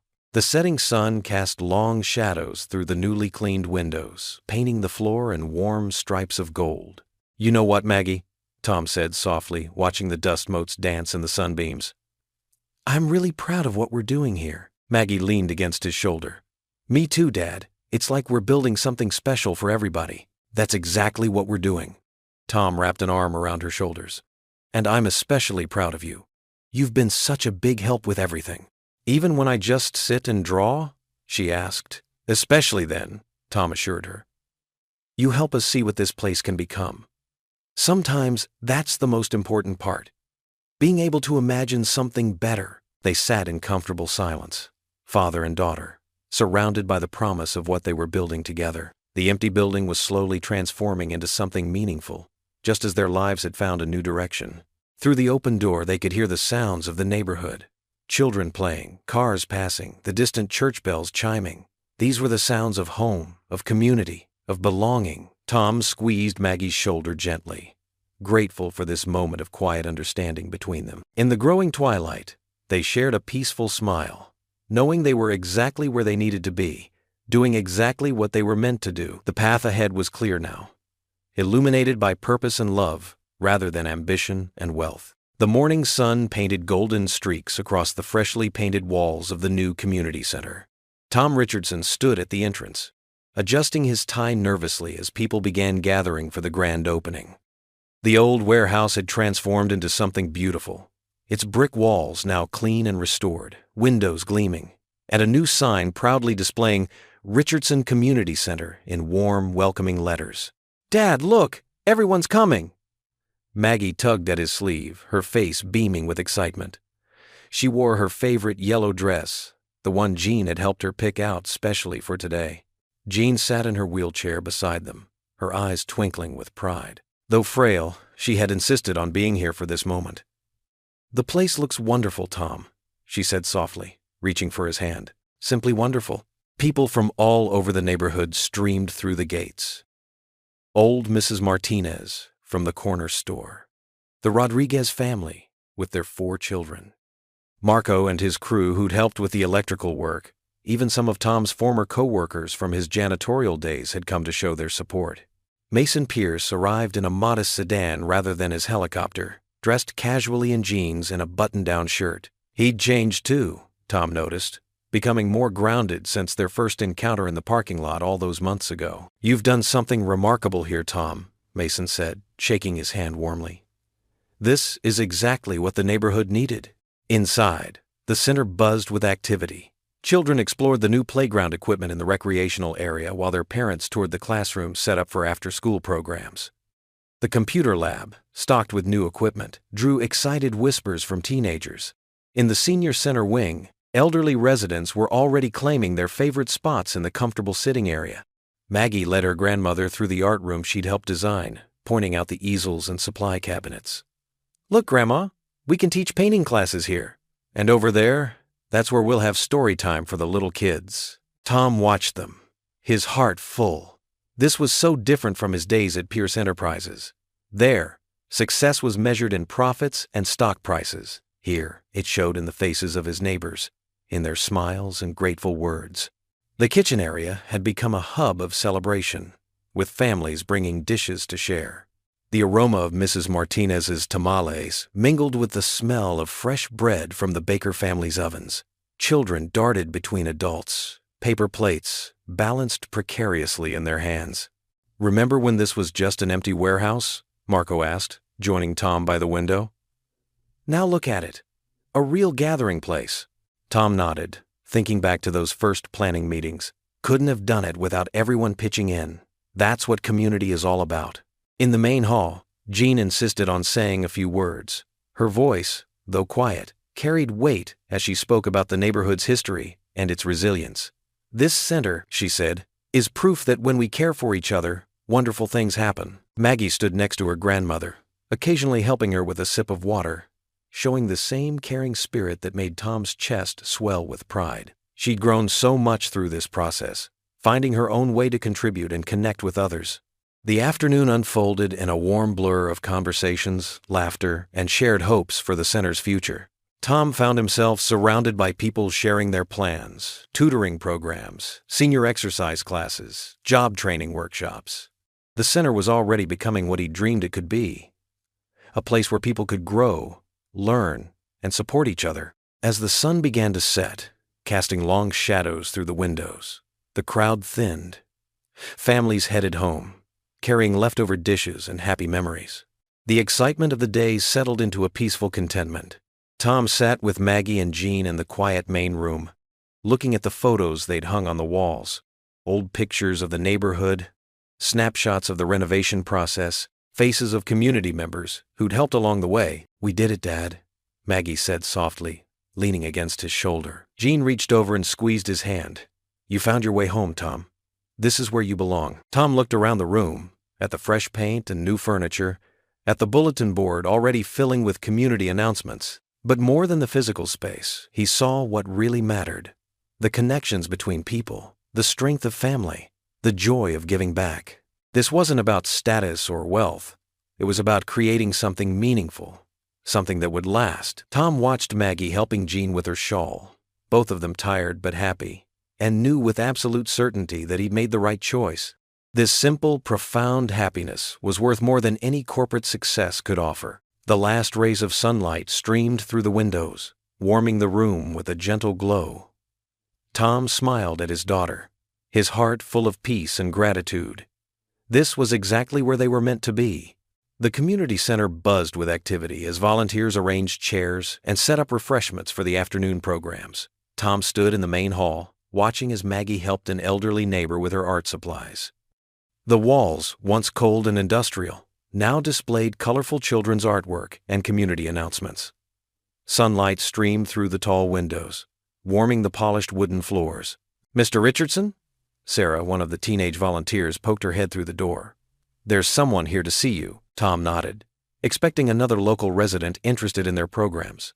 But when he turned toward the entrance, he saw Mason Pierce standing there, looking different than Tom remembered. Gone was the sharp business suit, replaced by casual slacks and a light sweater. And at his feet, tail wagging frantically, was a familiar furry face. "Buddy?" Tom's voice caught in his throat. Mason smiled, holding the dog's leash loosely. "He's been with me these past few months, while I've been traveling and sorting things out." He patted Buddy's head gently, but something wasn't right. He never really settled in. Tom watched as Buddy strained against the leash, trying to get to him. The dog's coat was well-groomed, and he looked healthy, but there was an unmistakable eagerness in his eyes that tugged at Tom's heart. "I've been doing a lot of thinking," Mason continued, walking closer, "about what matters in life, about the mistakes I've made." He glanced around the community center, taking in the transformation. "What you've done here, it's remarkable. You showed me that success isn't about the money or the power. It's about the lives we touch." Buddy whined softly, still pulling toward Tom. Mason chuckled and loosened his grip on the leash. "I think he's been trying to tell me something all along. He knows where he belongs." Tom knelt down as Mason unclipped the leash. Buddy bounded forward, nearly knocking Tom over in his excitement. The dog's tail wagged so hard his whole body shook, and he pressed himself against Tom's chest, whimpering with joy. "I know it's not a traditional business decision," Mason said, watching the reunion with a gentle smile. "But I've learned that the best decisions rarely are." Tom wrapped his arms around Buddy, feeling the dog's warm fur and eager breath. "Thank you," he managed to say, his voice thick with emotion. From across the room came the sound of running feet. "Buddy!" Maggie's delighted shriek echoed through the hall as she sprinted toward them, her art supplies forgotten. She dropped to her knees beside Tom, throwing her arms around the dog's neck. Buddy turned his attention to Maggie, covering her face with enthusiastic kisses while she giggled uncontrollably. Her laughter filled the room, pure and joyful, as she buried her face in his fur. "I missed you so much," she exclaimed, hugging him tightly. "Dad, can he really stay with us this time?" Tom looked up at Mason, who nodded. "He's home now," Mason said softly, "where he belongs." The three of them sat there on the floor, Buddy moving between them, tail still wagging furiously as he tried to shower both Tom and Maggie with equal attention. Other volunteers and community members smiled as they passed by, seeing the happy reunion unfold. Tom noticed tears in Maggie's eyes, but they were different from the sad ones he'd seen months ago when they'd first given Buddy up. These were tears of pure happiness, matching the brilliant smile that lit up her entire face. Buddy settled between them, pressing against both their legs, as if trying to keep them close. His brown eyes moved from Tom to Maggie and back again, full of trust and affection. The dog's presence felt right, like the final piece of a puzzle clicking into place. Mason watched the scene with a contemplative expression. "You know," he said, "sometimes the greatest wealth comes in the simplest packages." He gestured to the community center around them. "What you've built here, what you've taught me, it's worth more than any business deal I've ever made." Tom stood up, keeping one hand on Buddy's head. "Would you like to stay? We're having an art class this afternoon. Maggie's been teaching the younger kids." Mason's eyes softened. "I'd like that very much." Maggie jumped up, her face bright with excitement. "Can I show Buddy the art room? Please, Dad?" Tom nodded, and Maggie set off down the hall with Buddy trotting happily beside her, his paws clicking on the wooden floor. Her voice echoed back as she pointed out various artwork to him, explaining each piece as if the dog could understand every word. Looking around at the community center, at his daughter's retreating figure with their newly returned dog, at Mason's transformed demeanor, Tom felt a deep sense of contentment. The choice to leave his corporate position had been the right one, leading to something far more valuable than any paycheck. Tom knelt down again, and Buddy bounded back to him, tail still wagging with uncontained joy.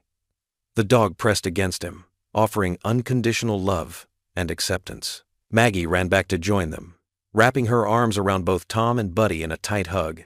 In that moment, surrounded by his daughter's laughter and Buddy's enthusiastic affection, Tom knew that true wealth couldn't be measured in dollars.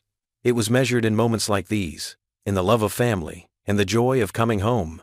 The morning sun filtered through the community center's windows, casting long shadows across the polished floor. Tom Richardson stood at his desk, organizing permission slips for next week's youth program when his phone buzzed. Mason Pierce's name flashed on the screen. "Tom, I need to see you." Mason's voice carried its usual authority, but there was an edge of urgency that made Tom straighten in his chair. "Can you come to my office this afternoon?" Tom glanced at his schedule board, where Maggie had carefully drawn flowers around each day's activities. "I have the after-school program until 4. "I'll send a car at 4:30, Mason said, not waiting for Tom's response before ending the call. The rest of the day passed in a blur of activity. Tom helped the kids with their homework, supervised basketball practice, and made sure everyone got picked up safely. At 4:30 sharp, a sleek black car pulled up outside the center.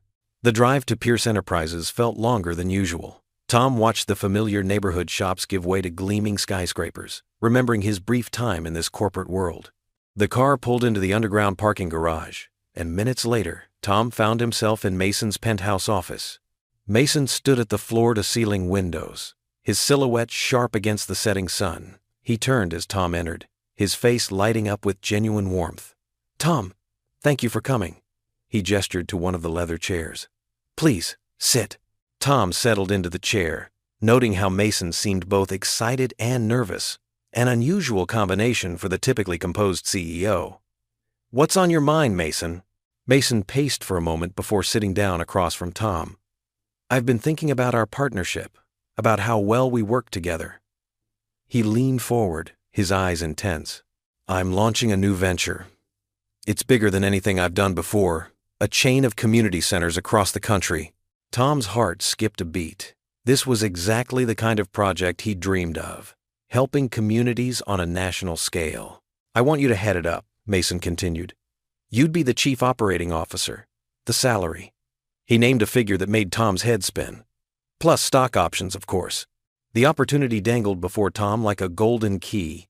He could provide Maggie with the best education, ensure his mother had top-notch medical care, and help thousands of families across the country. But something in Mason's expression made him pause. "What's the catch?" Tom asked quietly. Mason's smile faltered slightly.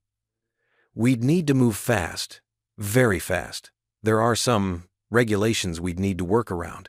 Nothing illegal," he added quickly, seeing Tom's expression.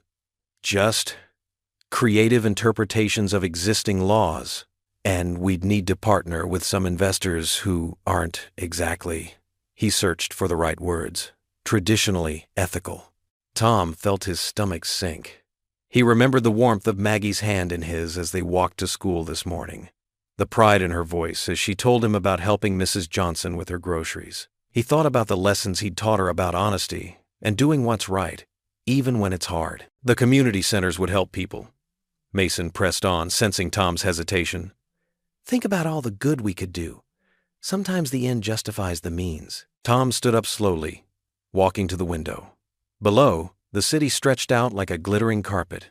Somewhere out there was his little neighborhood, where people knew each other's names and looked out for one another, where his daughter was growing up learning the value of integrity and community. "I can't, Mason," Tom said quietly but firmly. "Not like this. Tom, be reasonable. This is the opportunity of a lifetime." "You're right about that." Tom turned to face his friend. "It is an opportunity to show my daughter what it means to stand by your principles." "An opportunity to prove that success doesn't have to come at the cost of your values." Mason's face softened. He stood and walked over to Tom, placing a hand on his shoulder. "I knew you'd say that," he admitted. "And part of me hoped you would. You're a better man than I am, Tom." "That's not true," Tom replied. "You've done so much good for our community. You just need to trust that doing things the right way, even if it's slower, is worth it in the end." Mason nodded slowly. "Maybe you're right." He extended his hand. "No hard feelings?" Tom shook it firmly. "None at all. But if you ever want to do this project the right way, let me know. I'd be proud to help." "I'll keep that in mind." Mason smiled. "Need a ride home?" "Actually, I think I'll walk for a bit. Clear my head." As Tom left the building, the weight of his decision settled comfortably on his shoulders. The path home would be longer on foot, but he didn't mind. Each step took him closer to where he belonged, to the life he'd chosen. Not one of corporate boardrooms and ethical compromises, but of community, family, and integrity. The evening air was cool against his face as he walked, and somewhere in the distance, he could hear children playing in a neighborhood park. Tom smiled, knowing he'd made the right choice. Some things were worth more than all the money in the world. Tom sat on the edge of Maggie's bed early Saturday morning, gently stroking her hair as sunlight streamed through her window. Her eyes fluttered open, and a small smile crossed her face when she saw him. "Good morning, sweetheart," Tom said softly. "I was thinking maybe we could spend the whole day together, just you and me. What do you say?"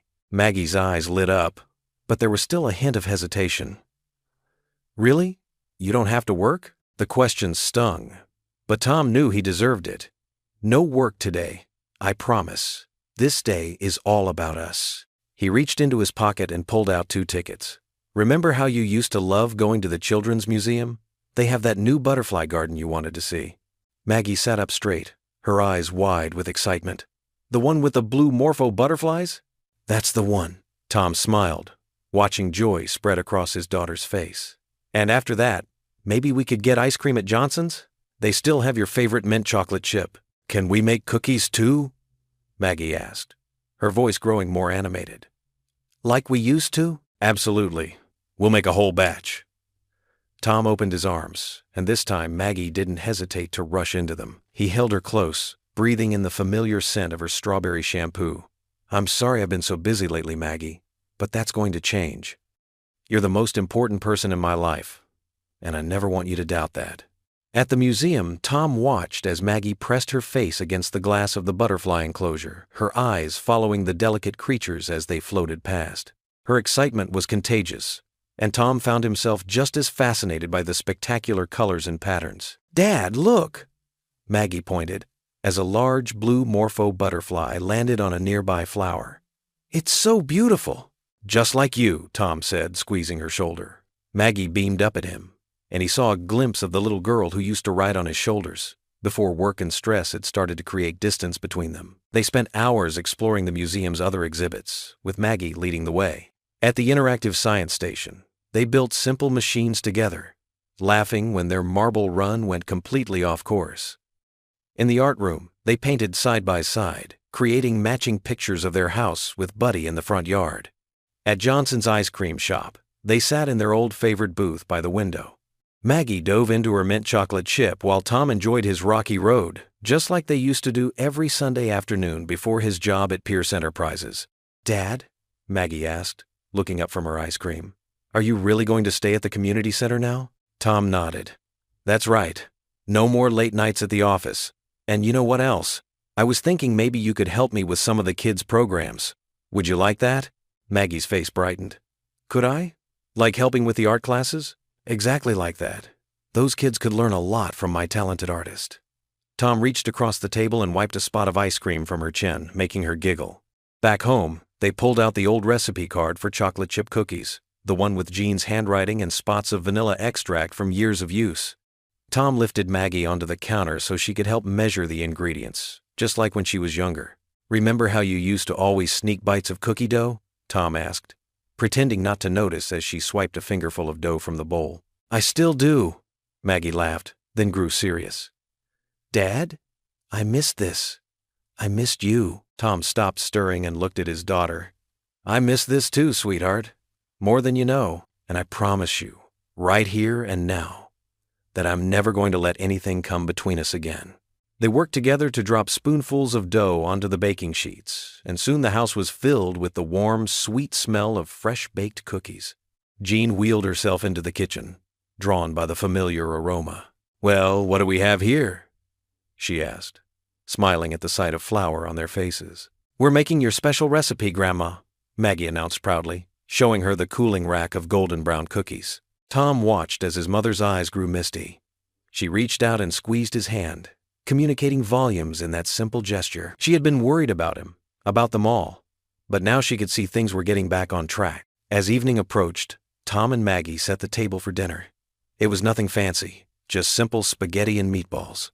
But it felt special because they had made it together. Jean joined them at the table, and the three of them shared their meal in comfortable conversation. Maggie chatted excitedly about their day, describing every butterfly they'd seen and every exhibit they'd visited. Tom noticed how Jean's face glowed as she watched them, clearly relieved to see the bond between father and daughter restored. As they finished their meal, Tom looked around the table at his small family. Maggie was gesturing animatedly as she told Jean about their plans for the community center's art program. Jean was listening intently, offering suggestions with the wisdom of her years. The warm kitchen light cast a gentle glow over them all, and Tom felt a deep sense of peace settle over him. This was what mattered. Not the corporate office with its gleaming windows and expensive furniture, not the pressure of managing public relations crises or the allure of a bigger paycheck. What mattered was right here. His daughter's laughter, his mother's loving presence, and the simple joy of being together. Tom reached out and took Maggie's hand in his right and Jean's in his left. The three of them sat in comfortable silence for a moment, connected by touch and love, knowing they had found their way back to what was most important. The evening light was fading outside their windows, casting long shadows across their modest dining room. But inside, their home was filled with warmth and contentment. They had weathered the storm of change and come out stronger on the other side. As Tom looked at his daughter's happy face and his mother's peaceful smile, he knew with absolute certainty that they were exactly where they needed to be. The morning sun cast long shadows across Mason Pierce's office as Tom stepped inside. The space felt different now, less intimidating, more welcoming. Mason stood by the floor-to-ceiling windows, hands in his pockets, gazing out at the city below. "Thank you for coming, Tom," Mason said, turning to face him with a warm smile. "Please, have a seat." Tom settled into one of the comfortable leather chairs. "I appreciate you reaching out, Mason. Is everything all right?" Mason chuckled, walking over to sit across from Tom. "Everything's better than all right, actually. The company's reputation has improved significantly, and the community center is thriving. But that's not why I asked you here." "Oh?" Tom leaned forward, curious. "I wanted to thank you, Tom." Mason's usually confident voice carried a note of humility. "You showed me something I'd forgotten long ago, that success isn't measured by the size of your bank account or the height of your building." Tom shifted in his chair, uncomfortable with the praise. "I didn't do anything special, Mason. I just tried to stay true to what I believe in." "That's exactly what makes it special." Mason stood and walked to his desk, picking up a folder. "Which is why I want to offer you something. Not a job this time, but support." He handed the folder to Tom, who opened it carefully. Inside were documents detailing a grant program for community initiatives. "I want you to help identify other neighborhoods that could benefit from community centers like yours," Mason explained. "You'd be completely independent. No corporate obligations, no pressure. Just you, working directly with the people who need help the most." Tom studied the papers, his heart racing with possibilities. "This is incredibly generous, Mason." "It's not generosity," Mason replied, shaking his head. "It's an investment in what matters. You taught me that." Tom stood, extending his hand. "Thank you, not just for this, but for everything. For understanding when I needed to step back, for supporting the community center, for bringing Buddy back." Mason gripped his hand firmly. "You know what the funny thing is? I thought I was doing you a favor all those months ago, but you ended up helping me more than I ever helped you." They shared a knowing look, both men understanding how far they'd come from that first meeting in the parking lot. "So what do you say?" Mason asked. "Ready to make a difference in more communities?" Tom smiled, thinking of Maggie and how proud she'd be. "Yes, I think I am, but on my own terms this time." "I wouldn't have it any other way," Mason agreed. "You've shown me that true leadership isn't about control, it's about empowering others to do what's right." They spent the next hour discussing the details of the grant program, with Tom sharing his vision for how it could help other neighborhoods. As they talked, Tom could feel the excitement building, not the nervous energy of his corporate days, but a calm certainty that he was on the right path.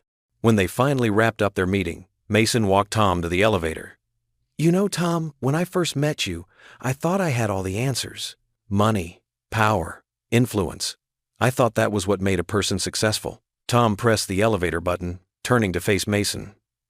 "And now? Now I know that success is measured in the lives we touch, the relationships we build." Mason's eyes crinkled with genuine warmth. "You and Maggie taught me that." The elevator dinged, and Tom stepped inside. "Speaking of Maggie, I should get home. We have a standing date for dinner these days." "Give her my best," Mason said, holding the door. "And Tom, thank you for showing me what really matters." As the elevator descended, Tom felt a profound sense of peace wash over him. He was no longer torn between two worlds, the corporate heights and his humble roots. He had found his place, right where he belonged. The drive home was filled with quiet contentment. The setting sun painted the sky in brilliant oranges and pinks, and Tom couldn't help but smile as he pulled into his driveway. The porch light was on, and through the window, he could see Maggie setting the table for dinner. Inside, the house was warm with the smell of his mother's famous lasagna. Maggie looked up as he entered, her face breaking into a wide smile. "Daddy, you're home early!" She ran to him, wrapping her arms around his waist. "Just in time for dinner," he said, hugging her back. "And I have some exciting news to share." Jean appeared in the doorway of the kitchen, wiping her hands on a dish towel. "Everything okay with Mason?" Tom nodded, guiding Maggie to the table. "Better than okay. But first, let's enjoy this wonderful dinner together." Buddy trotted over, tail wagging, and settled at Tom's feet as they sat down to eat. Looking around the table at his family, Tom felt his heart swell with gratitude. This was what mattered. These quiet moments, these shared smiles, this simple joy of being together. The future stretched out before them, full of possibilities, but Tom knew that whatever came next, they would face it together. He had learned that true wealth wasn't measured in dollars and cents, but in the love they shared and the lives they touched. As they passed the salad and shared stories about their day, Tom caught Maggie's eye and winked. She beamed back at him, secure in the knowledge that her father was right where he needed to be.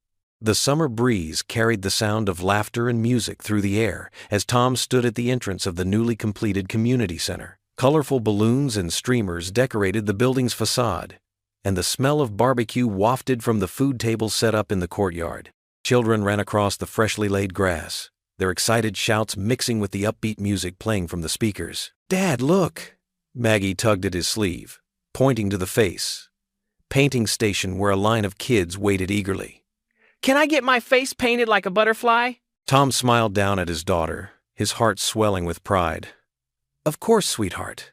Why don't you go join the line? I'll be right here." As Maggie skipped away, Tom took in the scene before him. Neighbors chatted in small groups, sharing plates of food and stories.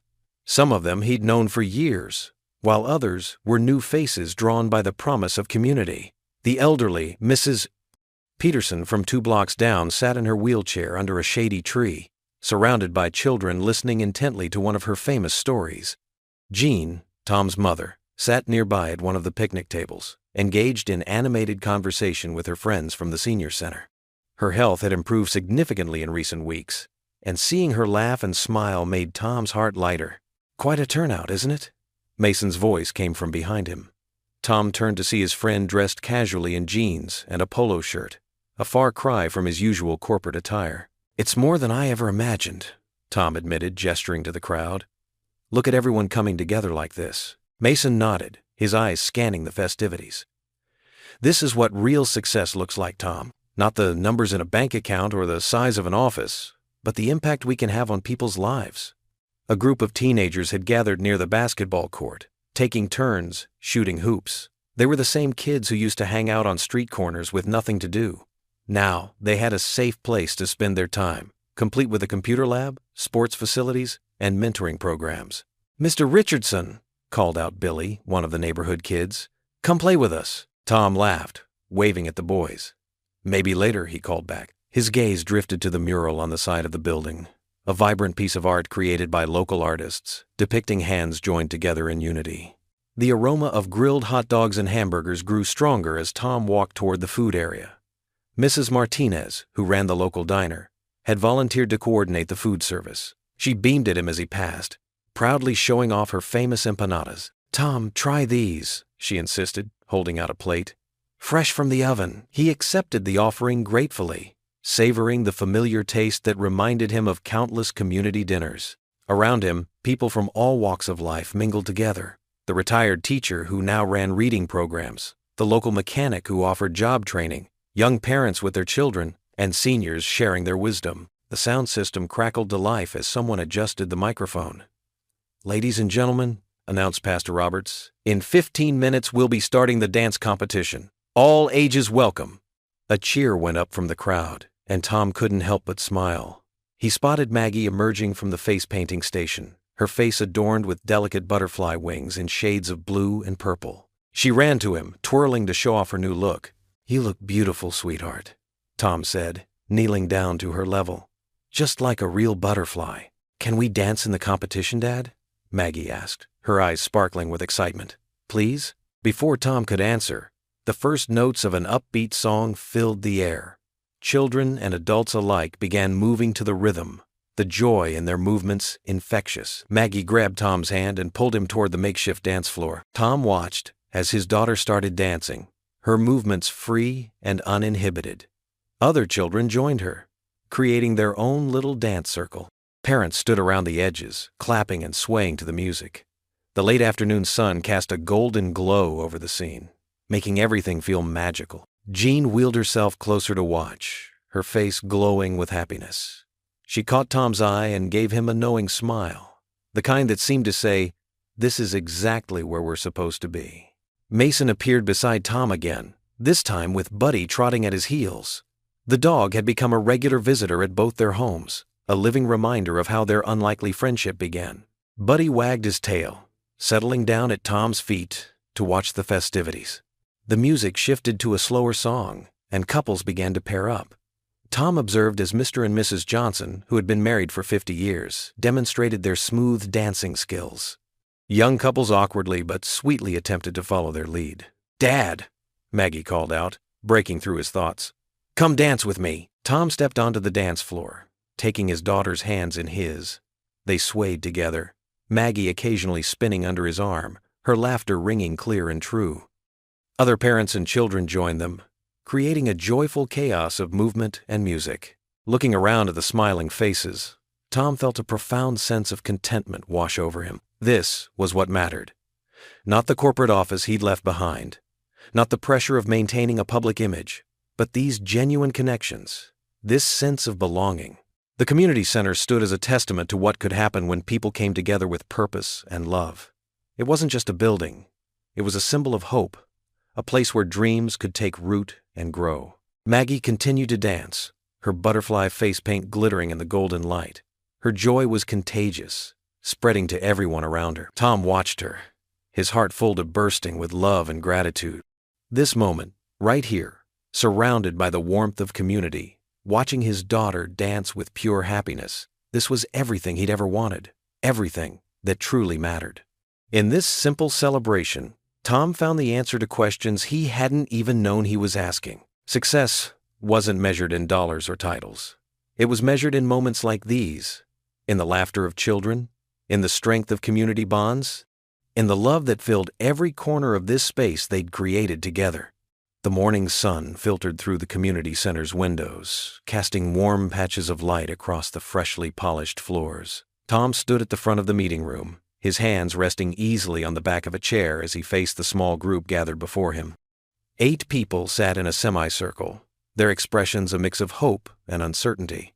"I know what it's like," Tom said, his voice gentle but firm. "Working 2 jobs, barely making ends meet, wondering if you'll ever catch a break." He moved around the chair, stepping closer to the group. "But sometimes life surprises you in ways you never expect." A young woman in her 30s, Sarah, raised her hand tentatively. She wore a waitress uniform, clearly having come straight from her morning shift. "But how did you do it, Mr. Richardson? How did you keep going when everything felt impossible?" Tom smiled, remembering his own struggles. "One day at a time," he answered, "and by remembering what matters most." He pulled out his wallet and showed them a worn photograph of Maggie when she was younger. "My daughter gave me strength when I didn't think I had any left." The group leaned forward, drawn in by Tom's sincerity.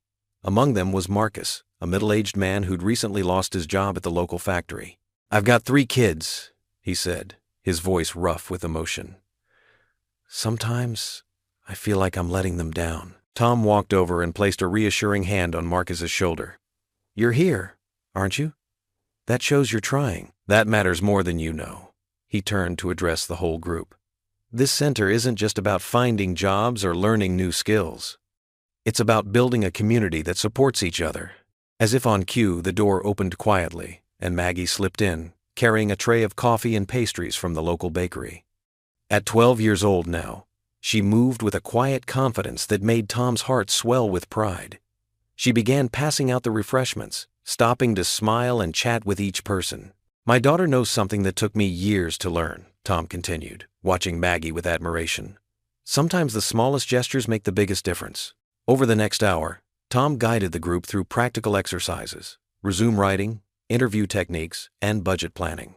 But more importantly, he encouraged them to share their stories, their fears, and their dreams.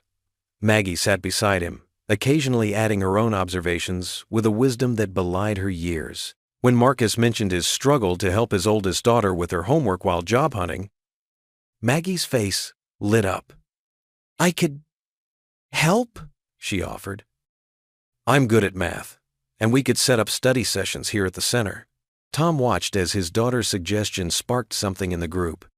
Soon, others were offering their own skills. Sarah knew computer programming. Another member had experience in carpentry.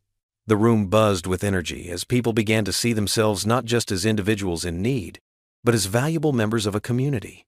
During a break, Tom found himself standing by the window, watching as people formed small groups, exchanging phone numbers and making plans to help each other. Maggie appeared at his side, her eyes bright with purpose. "You know what, Dad?" she said softly. "This reminds me of when you found Buddy. One small act of kindness changed everything." Tom wrapped an arm around her shoulders. "You're right, sweetheart.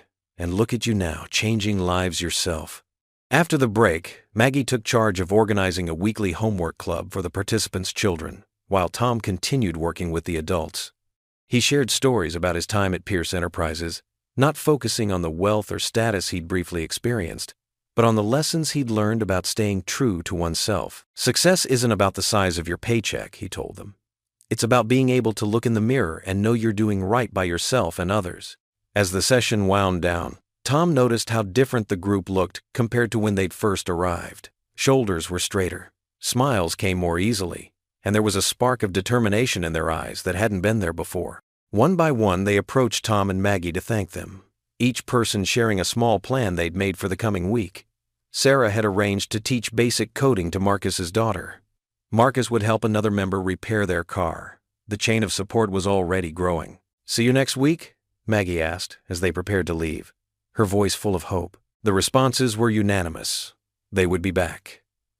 As they filed out, Tom watched his daughter organize the chairs and gather the empty coffee cups, humming softly to herself. She had inherited his natural ability to connect with people, but she'd made it entirely her own. "Need any help?" he asked, though he could see she had everything under control. Maggie shook her head, smiling. "I've got this, Dad. But you know what would be great? If we could start a library corner here. Some of the kids don't have books at home." Tom felt a familiar warmth spread through his chest, the feeling of knowing that despite all his mistakes and struggles, something truly good had come from his journey. His daughter wasn't just following in his footsteps. She was blazing her own trail of compassion and community spirit. Together they straightened up the room, already planning next week's session. Through the windows, they could see some of the group members still chatting in the parking lot, sharing stories and making connections. The community center had become more than just a building. It was becoming a beacon of hope, a place where people could find not just help, but purpose. Tom walked through the community center's hallways, his footsteps echoing softly against the polished floors. Morning light streamed through the large windows, casting warm patches that made the fresh paint glow.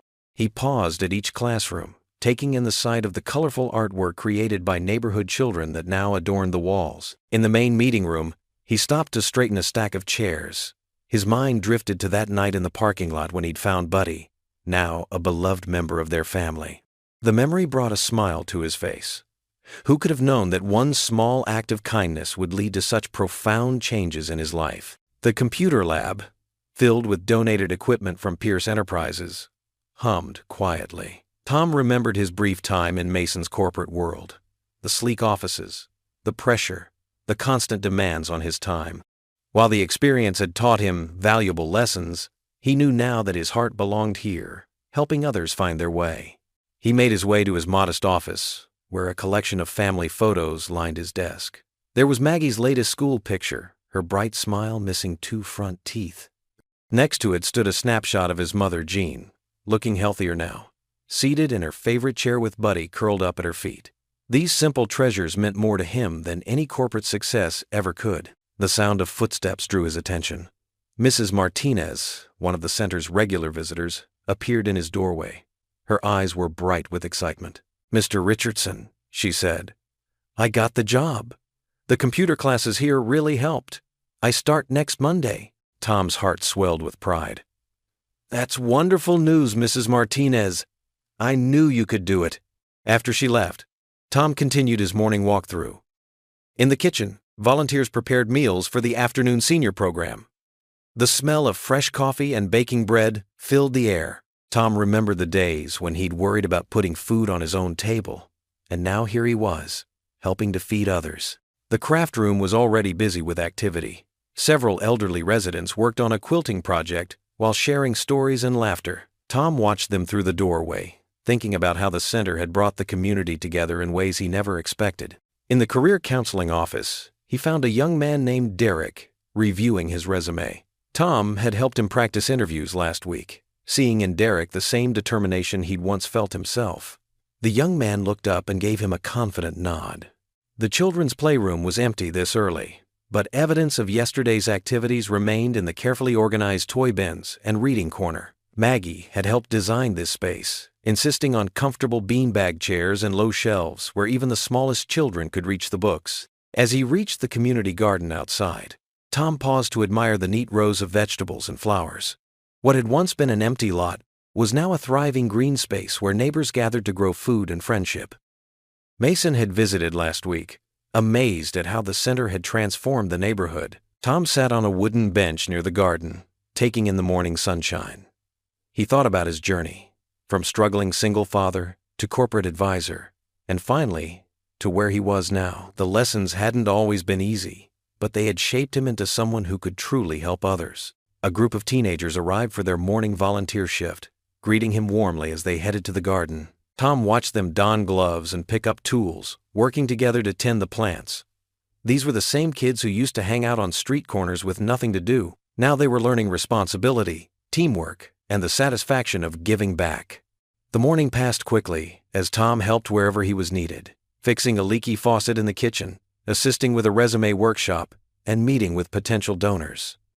Each task, no matter how small, felt meaningful. He wasn't changing the world in grand ways like Mason did with his corporate empire, but he was changing his corner of it, one person at a time. As the afternoon sun began to lower in the sky, Tom gathered his things to head home. He locked up his office, said goodbye to the evening staff, and walked to his car.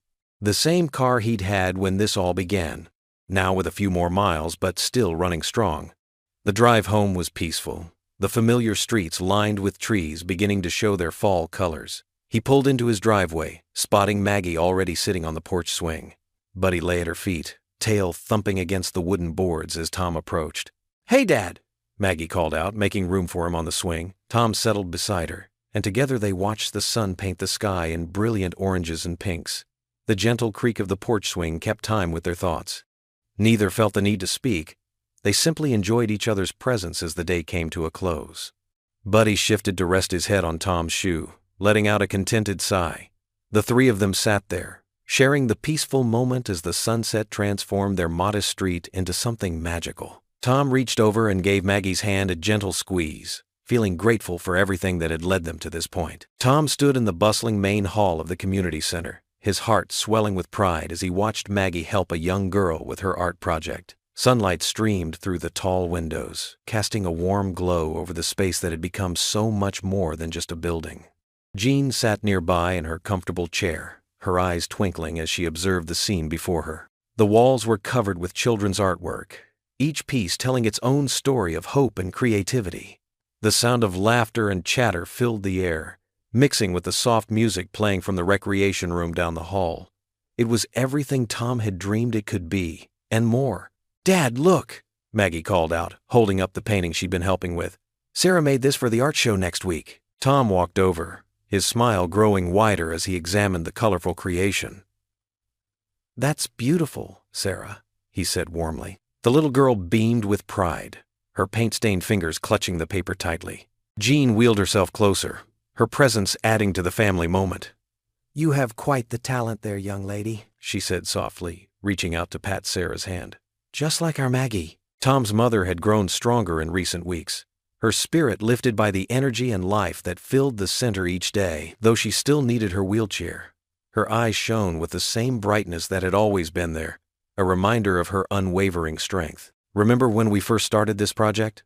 Tom asked, helping his mother adjust her shawl. "It seemed almost impossible then." "But you never gave up, Tommy," Gene replied, using his childhood nickname with affection. "You showed everyone what matters most." The center had become a second home to many in the neighborhood. Senior citizens gathered for morning coffee and companionship, while children filled the afternoons with their energy and dreams. It was everything Mason had promised it would be, and watching it flourish had healed something in Tom's soul he hadn't even realized was broken. Maggie stood up, wiping her hands on her paint-smeared apron. "Can we show Grandma the new garden?" she asked excitedly. "The sunflowers are starting to bloom." Tom nodded, taking hold of Gene's wheelchair. Together, they made their way through the center's wide hallways, passing by the computer lab where teenagers were working on their homework, and the kitchen where cooking classes were held every weekend. Each room held its own special energy, its own collection of stories and connections being made. The garden was Maggie's pride and joy. What had once been an empty lot was now filled with raised beds of vegetables and flowers, with benches placed strategically in shaded spots. The sunflowers stood tall against the back fence, their bright faces turned toward the morning sun. "It's like a little piece of heaven," Gene mused, reaching out to touch a nearby marigold. "Who would have thought all this was possible?" Tom squeezed her shoulder gently. "You always taught me that anything is possible with enough love and determination, Mom." Maggie skipped ahead to check on her favorite plants, her ponytail bouncing with each step. She had grown so much in the past few months, not just in height, but in confidence and compassion. The center had given her a sense of purpose, a way to connect with others and make a difference in their lives. A group of elderly residents sat at one of the garden tables, playing cards and sharing stories. They waved as Tom wheeled Gene past, calling out friendly greetings.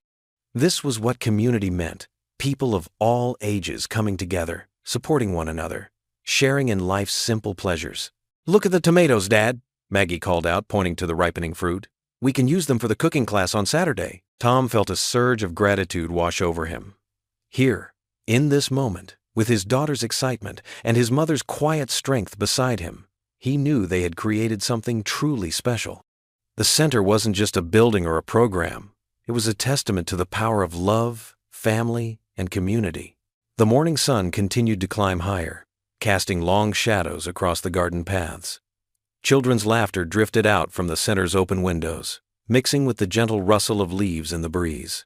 Tom watched as Maggie carefully watered her plants, her movements gentle and precise, just as she'd learned from the garden volunteers. Gene reached up and took Tom's hand. "You've done good, son," she said softly. "Real good." Tom squeezed her hand in return, feeling the years of love and support in her touch. Together, they had weathered so many storms, faced so many challenges, and here they were, surrounded by the fruits of their perseverance and faith in each other. The sound of approaching footsteps made them turn. A young mother with 2 small children was walking toward them, her arms full of donated books for the center's library. Tom immediately moved to help her, while Maggie rushed to entertain the children. "Thank you," the mother said gratefully. "This place has been such a blessing for us." Tom smiled, remembering his own struggles and the help he'd received along the way. "That's what we're here for," he replied, "to help each other." They stood together in the garden, this family that had grown stronger through every trial. Jean in her wheelchair, her face peaceful and content. Maggie showing the children how to tell when a tomato was perfectly ripe. And Tom watching it all with a heart full of love and gratitude. The community center stood behind them, its windows reflecting the morning light, its doors open wide to welcome anyone who needed a place to belong. It was more than just a building. It was a promise kept, a dream realized, a testament to the power of never giving up on what matters most. Tom looked at his mother and daughter, his anchors through every storm, and felt a deep sense of peace settle over him. The future stretched out before them, bright with possibility, rich with the promise of more moments like this. Together, they had built something beautiful. something that would continue to grow and touch lives for years to come. What would you do if you were in their place? Comment your answer below, and let's see how you'd rewrite the ending. If you enjoyed the story of Tom Richardson, I handpicked the next story that you will enjoy. Please don't miss this one. Click here to watch it.